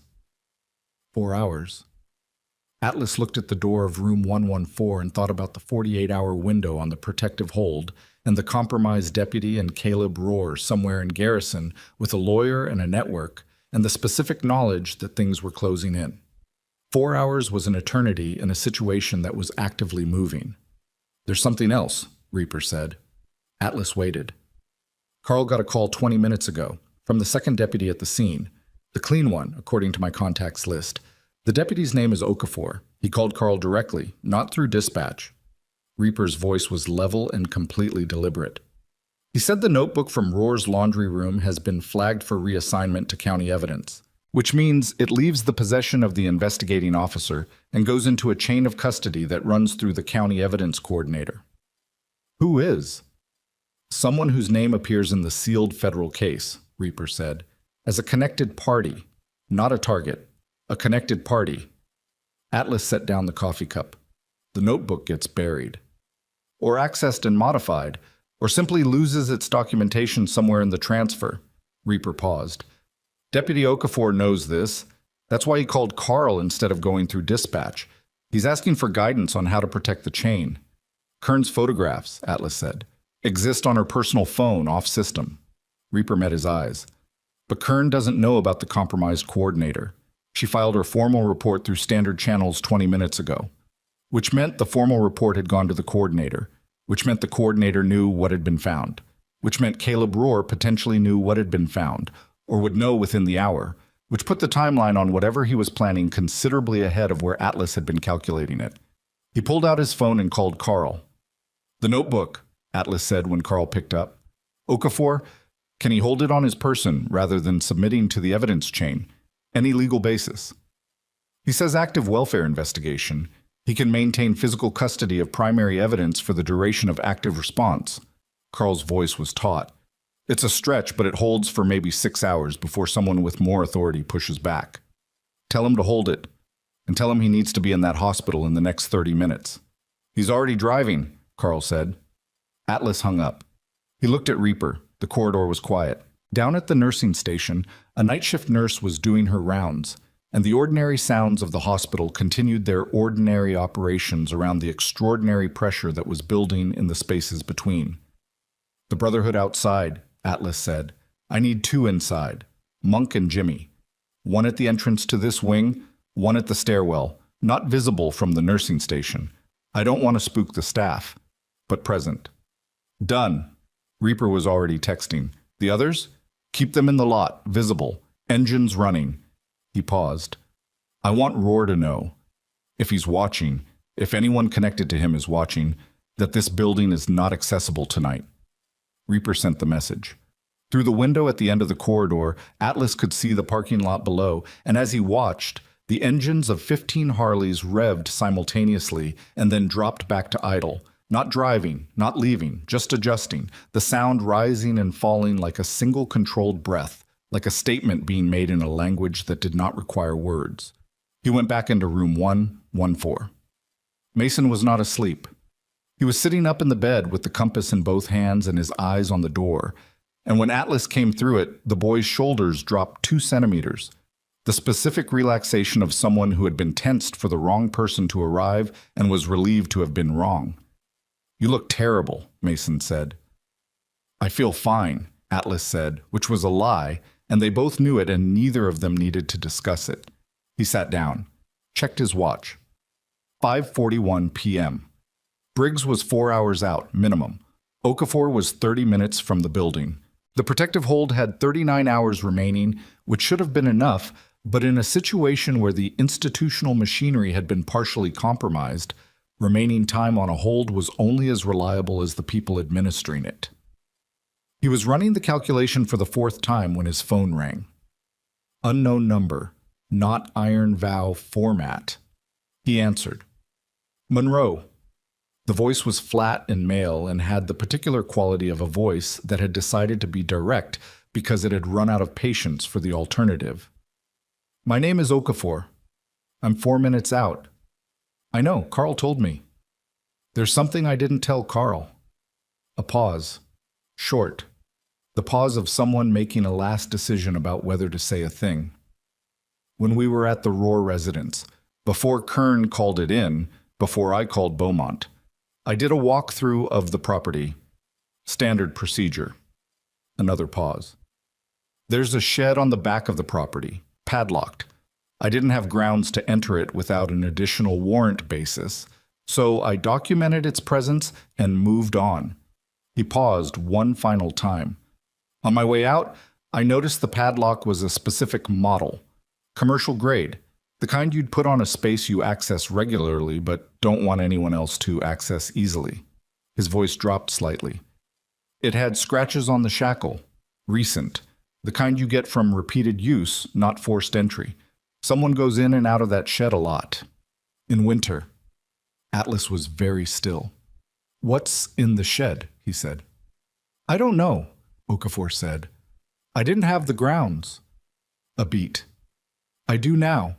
I'm requesting emergency warrant extension based on the notebook contents and the pattern of evidence suggesting additional concealed materials. It was approved 14 minutes ago." Another beat, and this one had something in it that was not quite controlled. "I'm going back to that shed tonight, alone, because I do not know which of my colleagues I can trust, and I am calling you because Beaumont said you're the person in this situation who understands what that feels like." Atlas stood up from the chair. "Don't go alone," he said. "I don't have—" "You have me," Atlas said. "Give me 20 minutes." He hung up and looked at Mason, who had been watching him with those reading eyes, parsing the transaction from tone and body language with the precision of someone for whom reading adults had been, for years, a survival necessity. "You have to go," Mason said. Briefly, "You said you'd stay." "Reaper will be here. And Monk. And Jimmy." Atlas looked at him. "You will not be alone in this building tonight. I promise you that." Mason held his gaze for a moment. The compass turned in his hands. "What's in the shed?" he said. Atlas paused. "I don't know yet." "But you think it's bad?" He did not lie to the boy. He had made a commitment to that somewhere in the last 16 hours without saying so explicitly. The commitment to treat Mason's capacity for truth with the same respect Mason had been treating his. "I think it might be important," he said, "and I think if I'm not there when they open it, something important might get missed or lost or compromised." Mason looked at him for 3 seconds. Then he held out the compass. Atlas looked at it. "Take it," Mason said. "So you come back." Atlas reached out and took the compass carefully. It was lighter than it looked, the way significant things often were, and closed his hand around it. The brass was warm from the boy's palm. The bent needle moved under the cracked crystal, drifting its imperfect arc. "I'll come back," Atlas said. He went out. The cold hit him like a wall as he crossed the parking lot, his breath exploding white in the dark air. his knee protesting the pace he was setting with the specific eloquence of a joint that had been abused and then asked to perform. He found Reaper at the edge of the bike line and said, "I'm going with Okafor to the Roar property, shed on the back, new warrant." Reaper looked at him for one long second. "You're in no condition. I'm functional. That's a lower bar than Reaper." Atlas met his eyes. "Stay with the boy. Everything else second. If anything moves toward that building that doesn't belong here, you call me and you lock this place down." Reaper held his gaze. Then, "Take Jimmy." "Jimmy stays." "Take Jimmy," Reaper said, in the tone of a man who had exhausted his negotiating positions and was making a final statement. "I have 13 other men in this lot. Jimmy goes with you." Atlas looked at the lot. 13 bikes idling in the cold. 13 men in iron vow cuts who had come from wherever they'd been and were prepared to be here for however long it took. He thought about the architecture of what they were inside and the specific vulnerability of a single point of failure, and he accepted that Reaper was right. "Jimmy," he said.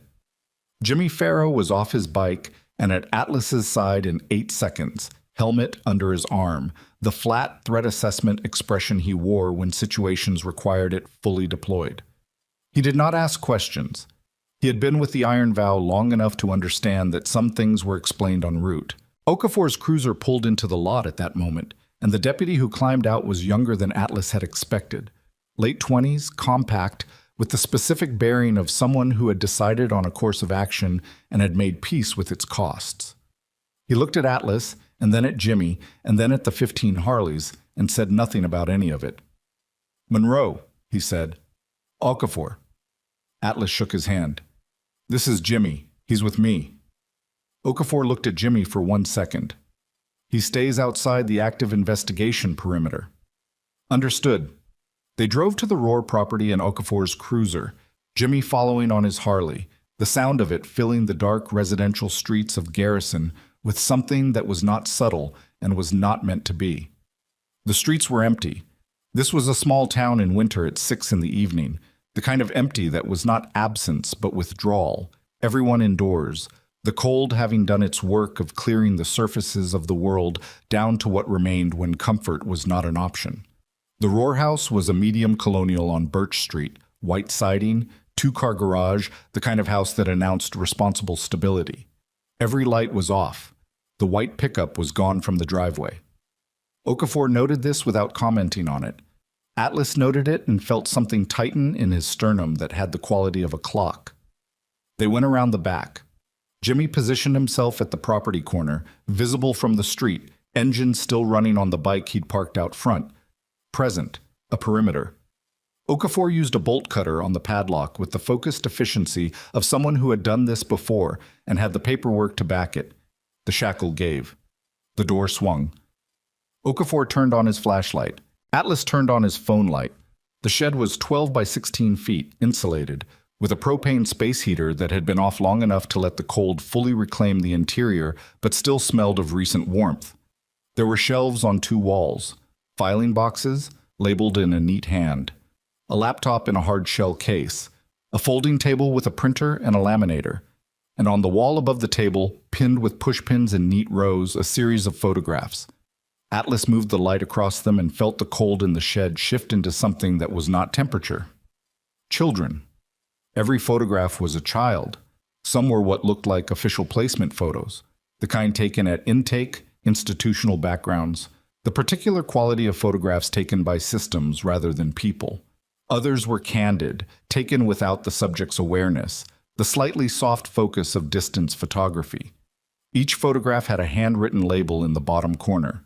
A name, a date, an amount.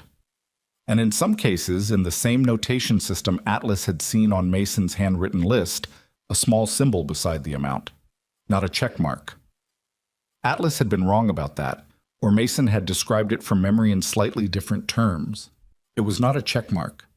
It was a small letter D initial, Dale. And beside each D, a second notation in different ink, what looked like a status update. Most said active. A few said closed. 12 photographs had been removed from the wall. Atlas could see the push-pin holes, the slightly faded rectangles where the photos had blocked the wall behind them. 12 photographs removed and taken recently, based on the lack of dust accumulation inside the rectangles. He thought about the notebook. 12 names with symbols beside them. He thought about closed. Okafor was photographing the wall with his department camera, moving methodically, professionally, with the systematic calm of a man who had understood when he opened the shed door what he was going to find and had decided in advance how he was going to respond to it. His hands were steady. His face was not. Atlas stood in the middle of the shed with his phone light and Mason's compass in his jacket pocket and felt the specific quality of being inside a truth that was larger than the space containing it. He had come to this town because a child needed to not be sent back. And in the shed behind that child's former guardian's property, in the cold and the dark, with a propane heater that had been left warm until recently, the truth of what that child had been inside revealed itself in full. Not just one man's cruelty, not just one network's operation, but 12 removed photographs, and the word closed written in careful ink beside the names of children who had been entrusted to a system and had not come back out. His phone buzzed. Reaper. He answered immediately. Talk. White pickup. Reaper's voice was stripped of everything except information. Just turned onto the hospital access road. It slowed at the lot entrance, saw the bikes, kept going. A pause. It circled the block. It's coming back. Roar. Plates match. Another pause. He's not stopping. He's scoping.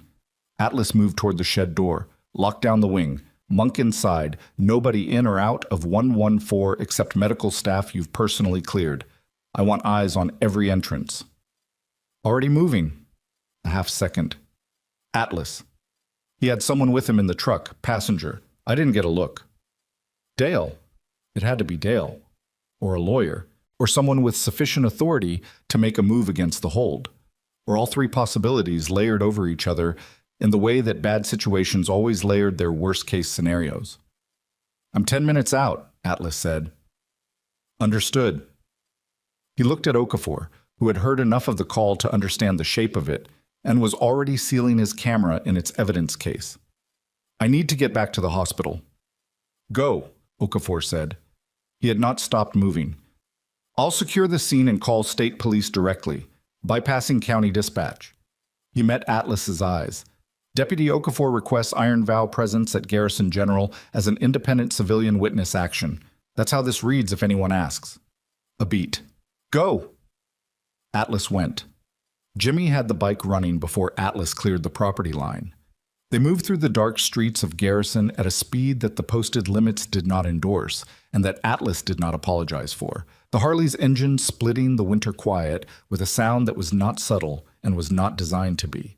And the cold air hit Atlas's face with the clean violence of something that cut through the last of the exhaustion's softness and left him operating on something purer and less forgiving than adrenaline. 6 minutes. He was running the math as he rode, the pickup circling, the passenger unidentified, the compromised deputy who might or might not have passed information to the coordinator, who might or might not have passed it to Roar, the federal agent 4 hours out, the notebook in Okafor's physical custody, the photographs on the shed wall now sealed inside an evidence case, the 12 removed photographs gone with Roar when he'd cleared the property in the hours since Kern's welfare check. 12 removed photographs, taken before they could be documented. The ones that remained were the ones he hadn't gotten to yet, or the ones that served some other purpose, or the ones he had not yet needed to remove because their status was still active, still ongoing, still operational. Mason had been active. Atlas rode through a yellow light at the Route 2 intersection, and the hospital's exterior lights came into view, and in the parking lot, the Brotherhood's bikes were still running, still present, their headlamps and their exhaust clouds making the lot visible from a distance, as something occupied and intentional. He counted the bikes as he pulled in. 15 plus Jimmy made 16. And the white pickup was not in the lot, which meant it had circled and not stopped, which meant Roar had made an assessment and decided against a direct approach, which meant he was making a different approach somewhere else. Atlas was off the bike before it fully stopped, his knee absorbing the dismount badly, his body communicating its objections in terms he categorically declined to negotiate with. He went through the hospital entrance at a pace that the automatic doors barely kept up with, and moved down the corridor toward the 100 wing with the particular focused velocity of a man who was not running because running communicated panic. And panic helped no one, but who was moving as fast as walking allowed. Monk was at the wing entrance, leaning against the wall with his arms crossed and his coffee cup, looking exactly like a large man who happened to be standing in a hospital corridor, which was the specific quality of threat that Monk had perfected over years of needing to occupy spaces without triggering the response that his physical presence technically warranted. He met Atlas's eyes as Atlas came through and gave a single small nod that said clear, so far in the compressed language of men who had learned to communicate in gestures. Atlas went to 114 and pushed the door open. Reaper was inside. He was standing by the window, not the chair, which meant he had positioned himself with a line of sight to the parking lot and the exterior approach simultaneously. He looked at Atlas when the door opened and said nothing, which was itself a statement. Mason was in the bed. He was sitting up. He was holding the blanket edge with both hands. He looked at Atlas with those eyes and said, "I heard engines outside. Different ones." "Pickup truck," Atlas said. "It left." "Caleb." "Yes." Mason absorbed this. His hands tightened and released on the blanket. "He's going to try something else." "He's going to try something else," Atlas agreed, because the boy deserved the truth, and had always deserved the truth, and had never once failed to handle it. Reaper moved from the window and said quietly at Atlas's shoulder, "He called the main hospital line 20 minutes ago. I had the desk nurse tell me." He identified himself as the legal guardian and requested an update on Mason's condition and the attending physician's name. "Did he get it?" The nurse followed protocol. "No information to non-credentialed callers." Reaper paused. "But he knows the attending's name is on the public intake board at the desk." He didn't need the call for the information. He needed the call to find out who picked up and how they responded. "He's mapping the building," Atlas said. "Yes." "How long until Briggs?" "She called 40 minutes ago. She's in Bismarck, 2.5 hours. 2.5 hours. Atlas looked at Mason. He looked at the window. He looked at Reaper. He did the calculation one more time and arrived at the same answer he kept arriving at, the one that had been forming since the shed, since the photographs, since the 12 removed names and the word closed written in careful ink. Caleb Rohr was not a man who could afford to let this run its course. The photographs he'd removed proved it. He had been moving to protect himself since before the welfare check, which meant he had known, or suspected, that something was coming, which meant someone had warned him, which meant the compromised node in the system had been operational for hours already. And a man who was moving this fast, this deliberately, with a passenger in his truck and a lawyer on retainer and 4 states of operational infrastructure behind him. That man did not circle a hospital parking lot, count the bikes, and drive away because he had decided to give up. He drove away because he had found a different angle. Atlas's phone rang. Carl. He answered. Atlas. Carl's voice had the quality it got when he was transmitting something important and controlling his own reaction to it simultaneously. The hospital's administrative line just got a call. Someone identifying themselves as a county health official requesting Mason Reed's transfer to a different facility for what they described as specialized pediatric evaluation. A beat. The caller provided a county authorization code. Atlas felt something go very cold in the center of him. Was it a valid code? He said. The administrator checked the county system. The code is valid. Carl paused. It was issued 3 hours ago. 3 hours ago. Before Okafor found the shed. Before Kern filed her report through the compromised channel. Someone had been preparing the transfer authorization while the welfare investigation was still ongoing, which meant this was not improvisation. This had been planned. This was the contingency. The move that got made when the direct approach was closed, when the lawyers couldn't get past the hold, when the parking lot was full of Iron Vow bikes, and the front door was not accessible. You didn't go through the front door, you went through the administrative channel with a valid county code issued by someone with the authority to issue it, and you requested a transfer, and the hospital was legally obligated to comply with a valid county health authorization during a protective hold period. Where's the transfer request directing him? Atlas said. A facility in Mandan. A pause. It's a legitimate facility. I checked. Pediatric Evaluation Center. But Mandan is 160 miles from Garrison, Atlas said. 158, Carl said, and the transfer is requesting ambulance transport. County ambulance, tonight. They're saying the request has a 2-hour window. 2 hours. Less than the time until Briggs arrived. Atlas lowered the phone and looked at Reaper. He did not need to summarize the call. Reaper had been close enough to follow the shape of it. Administrative transfer, Reaper said. Not a question. Valid code. County authorization, 2-hour window. Reaper's expression did not change. It did not need to. Kern, he said, she needs to countermand it, and she needs to do it fast enough that the administrator hasn't already started the transfer protocol. Atlas was already moving toward the door. Where is she? She was in the cafeteria 20 minutes ago, Reaper said. I had eyes on her. Atlas stopped moving. The cafeteria was on the ground floor, West Wing. The hospital's administrative offices were on the ground floor, East Wing. If someone had called the administrative line and the administrator had already begun the transfer protocol, if the county ambulance had already been dispatched, then the window in which a countermanding caseworker could legally stop the process was not 2 hours. It was whatever time it took the ambulance to arrive, which in a rural county with limited resources could be anywhere from 40 minutes to 2 hours, and there was no way to know which without calling dispatch. And calling dispatch ran through the same county system that had issued the transfer authorization. He looked at Mason. The boy was watching him. Not afraid. Not calm exactly, but inhabited by a particular quality that Atlas had been watching develop over 16 hours. The quality of someone who had decided that fear was not useful and was directing the energy of it toward attention. Mason's eyes were on Atlas's face, and they were reading it with the full capacity of a child who had spent years learning to extract information from adult expressions that the adults did not intend to share. They're trying to move me, Mason said. Atlas looked at him. Through the system, Mason said, so it looks legal. The boy understood it completely. He had lived inside this system, navigating its pressures and its false faces, for 2 years. He knew exactly how it worked from the inside. Yes, Atlas said. Mason looked at the compass-shaped absence in Atlas's jacket pocket, the place where the brass circle was sitting against his ribs. Then he looked at the door. Then he looked at Atlas with an expression that was, in its compound quality, 8 years old and 8 decades of learned wariness behind it, the most specifically brave thing Atlas had seen in a very long time. Then we have to be faster than they are, Mason said.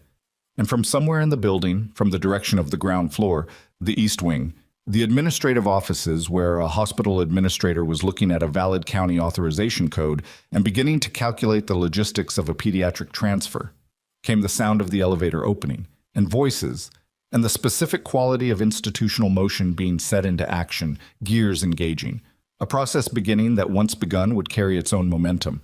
And Atlas put his hand on the door frame and felt the weight of everything that was about to converge on this single point, and the next. The elevator opened, and what came out of it was not a county ambulance crew. It was Agent Sandra Briggs. She was 50, lean, wearing a field jacket over civilian clothes, with the specific quality of someone who had been driving hard for 2 hours on roads that did not forgive inattention, and had arrived still fully operational because arriving fully operational was not a choice for her, but a baseline. She had a federal badge in her left hand and a phone in her right, and she was already talking when she cleared the elevator doors, talking to someone Atlas could not see, her voice low and precise and carrying the authority of someone who had been building toward this moment for 3 years and had no intention of letting the last 100 yards go soft. Behind her came 2 men Atlas did not know, both in federal jackets, both moving with the compact efficiency of people following a point they trusted completely. Briggs saw Atlas in the corridor and came directly to him without breaking stride and said, "Monroe, where's the boy?"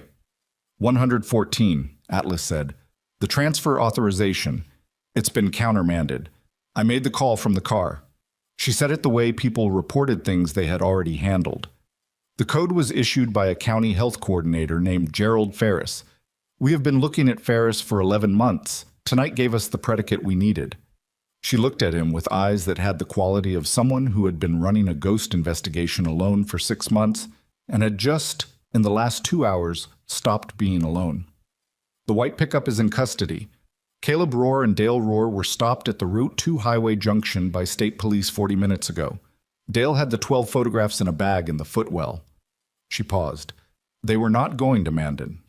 Atlas stood in the corridor and let that settle through him, one layer at a time. Not going to Mandan. Where? He said. There's a private airfield outside of Minot, Briggs said. We've had eyes on it for 8 months. It's connected to the network's transport infrastructure. She held his gaze. They were done here. The authorization was not to move Mason to a pediatric facility. It was to get him into a county ambulance heading northwest, and from there, she stopped. The photographs Dale was carrying were documentation, for delivery. Mason was in that documentation. Atlas did not move for a moment. He stood in the hospital corridor at 6:47 in the evening with the fluorescent light buzzing above him and the sound of the Brotherhood's engines filtering in from outside, and felt the specific quality of a thing that had almost happened settling into its final shape. The shape of what would have been, and was not, because a deputy named Okafor had called Carl instead of dispatch, and a federal agent had been driving alone for 6 months and had a phone and 2 hours in a highway. He reached into his jacket pocket and closed his hand around the compass. Rohr is in custody, he said. Both of them, Briggs said. Dale is talking already. He's been wanting to talk for a year. He got in deeper than he intended and couldn't find the door. She paused. The network is going to take time to dismantle. There are people in 4 states who are going to spend the next several years in federal proceedings. Her voice was level and had something behind the level that was not quite satisfaction, but was its aftermath. The exhaustion of someone who had been right about a thing for a long time and was now watching the thing become provable. But tonight, the boy is safe. Tonight, that's what we have. Atlas nodded. I need to speak with him, Briggs said. Formally. Tomorrow, with a child advocate present. Tonight, she looked at the door of 114. Tonight, I think he's had enough of official things. Yes, Atlas said. He has. She moved down the corridor toward the administrative office with her team, and Atlas stood alone for a moment in the sudden quiet. The buzzing light, the distant engine sound, the smell of antiseptic and old coffee, and the particular staleness of a building that had held too much tension for too long and was beginning, slowly, to release it. He pushed open the door of room 114. Reaper was still by the window. Reaper looked at him, and Atlas gave him a single nod. The compressed nod that between them meant, it's over. It held, stand down. And something in Reaper's face shifted the way faces shifted when they had been carrying weight for hours and were finally permitted to set it down. Reaper moved toward the door. He paused beside Atlas on his way out and said, very quietly, I'm going to go tell the boys outside to shut their engines off. He paused. It's over. Yeah, Atlas said. You did good, Reaper said. He said it the way he said everything that mattered, without ornamentation, without inflation, just the fact, offered plainly, which was the only way Reaper knew to offer true things. He went out. Atlas sat down in the chair beside Mason's bed. The boy was sitting up, both hands flat on the blanket, watching Atlas's face with those reading eyes. And then slowly, something changed in Mason's expression. Not a dramatic change, not a collapse or a flood, but a small, incremental softening. The specific quality of a face releasing a tension it had been holding so long it had forgotten the tension was there. It's done, Mason said. It's done, Atlas said. A silence. Outside, one by one, the Harley engines in the parking lot went quiet, the sound dying away in sequence until the last one, and then the night was still.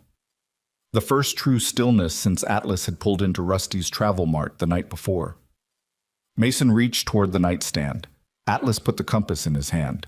The boy turned it once, the bent needle drifting its familiar imperfect arc, and then he held it still and looked at it for a long moment. He's really not coming back, Mason said. He's not coming back. The boy nodded. He kept his eyes on the compass. His jaw worked slightly and then stilled, and he breathed, and the breathing was different than it had been. Slower, deeper, the breath of someone who had finally been permitted to stop running and was only now discovering how tired their lungs were. "What happens now?" Mason said. "Patricia Kern is going to work on placement, a real one with people who have been vetted properly this time." Atlas paused. "It takes time. There will be a process. It's not going to be simple." "It never is," Mason said, with the 8-year-old voice and the very old inflection. "No," Atlas agreed. "It isn't." Another silence. The hospital had gone to its nighttime register. Quieter, slower, the overhead lighting dimmed in the corridor outside, the nursing station at half staff, the building breathing in its reduced way.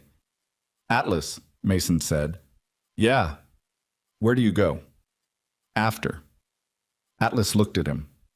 He thought about the road and the Brotherhood and the particular quality of forward motion that had been, for the last several years, the primary substitute for having somewhere specific to be. He thought about the motel on Route 2 and his Harley in the parking lot and the long, flat highway leading out of Garrison in whatever direction he decided was next. "I don't know yet," he said, which was honest. Mason turned the compass over. "You could stay for a while," he said. Carefully. The careful way he said things that cost him something to offer. Not forever, just while things get sorted. Atlas looked at the compass in the boy's hands. The bent needle pointing its persistent, imperfect northwest, always close to north, never quite there, reliable in its unreliability. "Yeah," he said, "I could do that." The weeks that followed were not simple, because nothing in a situation like this ever resolved simply. There were federal proceedings and caseworker interviews and a child advocate named Rosalind who wore yellow scarves and had the patient, specific competence of someone who had done this work for 20 years and had not become hard. There was testimony. Mason's, recorded and documented and handled with the careful deliberateness that Briggs had promised. There was a court date and then another court date and a judicial review that took 6 weeks and produced, at the end of it, an outcome that Patricia Kern called Atlas to deliver personally rather than letting it reach him through the system. She called on a Tuesday morning in April when the snow had finally, tentatively, begun to consider retreating. "Permanent placement," she said. "Approved. The family has been through the expanded vetting process that Briggs's office is now requiring for all placements connected to counties in the investigation area." She paused. "They're in Bismarck. A couple. They have a daughter who is 11. They specifically requested a child who needed stability more than he needed temporary care." Another pause, and Atlas could hear in it the specific quality of a professional woman who had been in a difficult job for 22 years, and occasionally, carefully, permitted herself to feel something about an outcome. "He's going to be okay, Mr. Monroe. I believe that." "I believe it too," Atlas said. He drove to Bismarck in May, on a Saturday when the planes were finally doing the thing they did in late spring, going green with a speed and totality that always surprised him no matter how many times he'd seen it, as though the land had been waiting all winter for permission to become itself again. He rode the Road King down Route 83 with the throttle open and the wind coming off the grass with the smell of new growth and cold water and the specific freedom of a road that went all the way to the horizon and kept going. The family's house was a craftsman bungalow in a neighborhood with mature trees and a sidewalk that the winter frost had buckled into place and left imperfectly repaired, and there was a bicycle in the driveway that had not been there in winter because it had not existed in winter. It was a red mountain bike with a slightly crooked handlebar and a scuff on the frame from a recent fall, the evidence of a bike that was being ridden regularly and enthusiastically, and with the specific disregard for cosmetic preservation that meant someone loved it in use rather than in condition. Atlas sat on the Harley in front of the house for a moment after he killed the engine. The May morning sat around him with its birds and its distant lawnmower sound and its complete ordinary quality, the kind of morning that was happening the same way in 1,000 neighborhoods in 1,000 towns and was specifically unremarkable and specifically precious. The front door opened before he decided to move toward it. Mason came out. He was taller. Not dramatically. It had been 3 months, but perceptibly.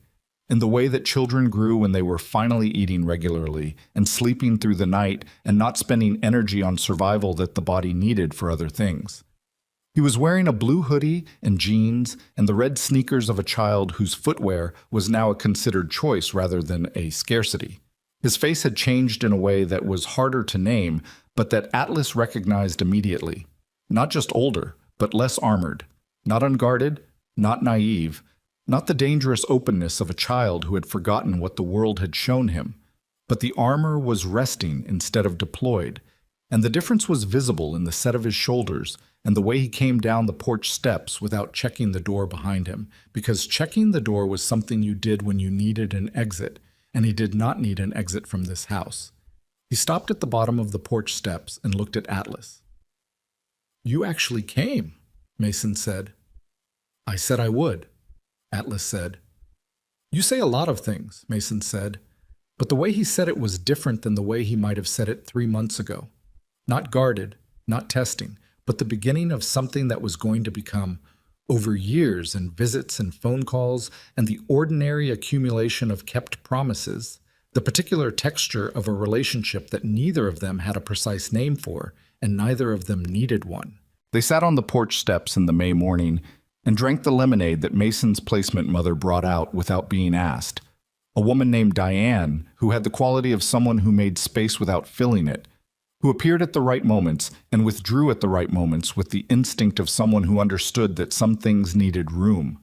She put the glasses down and went back inside, and the screen door made its particular wooden sound, and Atlas sat on the porch steps of a craftsman bungalow in Bismarck in May with his coffee-calloused hands wrapped around a glass of lemonade and listened to a bicycle wheel somewhere in the neighborhood spinning freely in the morning air. Mason reached into his hoodie pocket and produced the compass. He turned it once in his palm, the cracked crystal catching the morning light, the bent needle doing its drift. "I showed Diane's daughter," he said. "She said the needle was broken. I tried to explain that it wasn't broken. It just worked differently." He paused. "She didn't get it." "Some people need the explanation more than once," Atlas said. "She'll get it," Mason said. "She's smart." He turned the compass again. "I told her it belonged to my dad. She said that was cool." His voice was even, the way voices were even when they had processed something enough times that the processing had become the thing rather than the weight. "She wanted to know if he was nice. I said he was." He looked at the compass. "He was." Atlas said nothing. He sat with it. "Delia Voss got placed," Mason said. Atlas looked at him. "When did you—" "Patricia told me. Last week." Mason's jaw moved once. "She's 15. She's in Fargo now. With a family." He paused. "Patricia said she started talking again. A few weeks after everything came out. She said the first thing Delia said was that she was glad someone found out." He was quiet for a moment. "She waited 4 years for someone to find out." The morning sat around them with its birds. "That's why you kept the records," Atlas said. Not a question. "I didn't know about her," Mason said. "I didn't know about any of them." He turned the compass one final time and then stilled it in his palm, the needle pointing its persistent, imperfect northwest. "I just knew that if I didn't write it down, it would be like it didn't happen, and I couldn't let it be like it didn't happen." He looked at Atlas. "Does that make sense?" "Yes," Atlas said. "It makes complete sense." Caleb Rohr was convicted on federal trafficking charges the following October. Dale Rohr cooperated and received a reduced sentence in exchange for testimony that extended the investigation into 2 additional states and resulted in the exposure of a network that had been operational for 9 years. Gerald Ferris lost his position and faced federal obstruction charges. The compromised deputy resigned and was indicted. Deputy Okafor received a commendation that he accepted without ceremony and returned to his shift the following Monday. Atlas was convicted of interfering with an active investigation based on the advice he'd given Carl regarding Kern's personal photographs. His attorney argued successfully for a reduced sentence given the outcome of the case. He served 67 days. When he got out, it was January again. The plains were white, and the highway was the same highway it had always been, and his Harley was where Reaper had stored it, in the Brotherhood's garage in Garrison, with a new battery and full fuel, because that was the kind of thing the Iron Vow did without discussing it. Reaper was there when he walked out. Just Reaper, leaning against the garage doorframe with 2 cups of bad coffee and his flat expression and the particular quality of presence that did not require narration. He handed Atlas the coffee. They stood in the cold for a moment without talking, the way they had stood in many cold places over 7 years, and the silence had the quality it always had between them. Complete, undemanding, the silence of 2 people who had already said the necessary things and were comfortable in the space where more words would be redundant. "How's the knee?" Reaper said. "Same," Atlas said. "We got a run planned for March, Montana stretch." "Yeah," Atlas said. "I'll be there." He got on the Road King. He started the engine and felt the familiar vibration move up through the frame and into his hands and his chest and his tired bones. The sound of it rising in the cold air of the garage and expanding outward into the January morning with the quality of something that simply continued, regardless of what had interrupted it. He pulled out his jacket pocket and checked the compass. Mason had given it back to him when he was sentenced, pressing it into his hand outside the courthouse, with the solemnity of a child performing a specific and deliberate act, saying only for when you need to find your way back. And the bent needle drifted its familiar imperfect arc and settled close enough to north, into its reliable unreliability. He put it away. He rode out of Garrison on Route 2 heading west, and the plains opened around him the way they always did, infinite and indifferent and cold. And somewhere behind him in Bismarck, a boy named Mason Reed was getting ready for a Tuesday in January, with a bicycle in the driveway and a family that had chosen him because they wanted to. And somewhere ahead of him the road went all the way to the horizon and kept going. And Atlas rode into it with the throttle open and the cold wind on his face, and the compass in his pocket pointing its imperfect northwest, and the engine saying the only thing it had ever said, which was forward, forward, forward, all the way to the end of the road and whatever waited on the other side of it. Not a hero without flaws, not a man without damage, just a broken compass, still pointing home.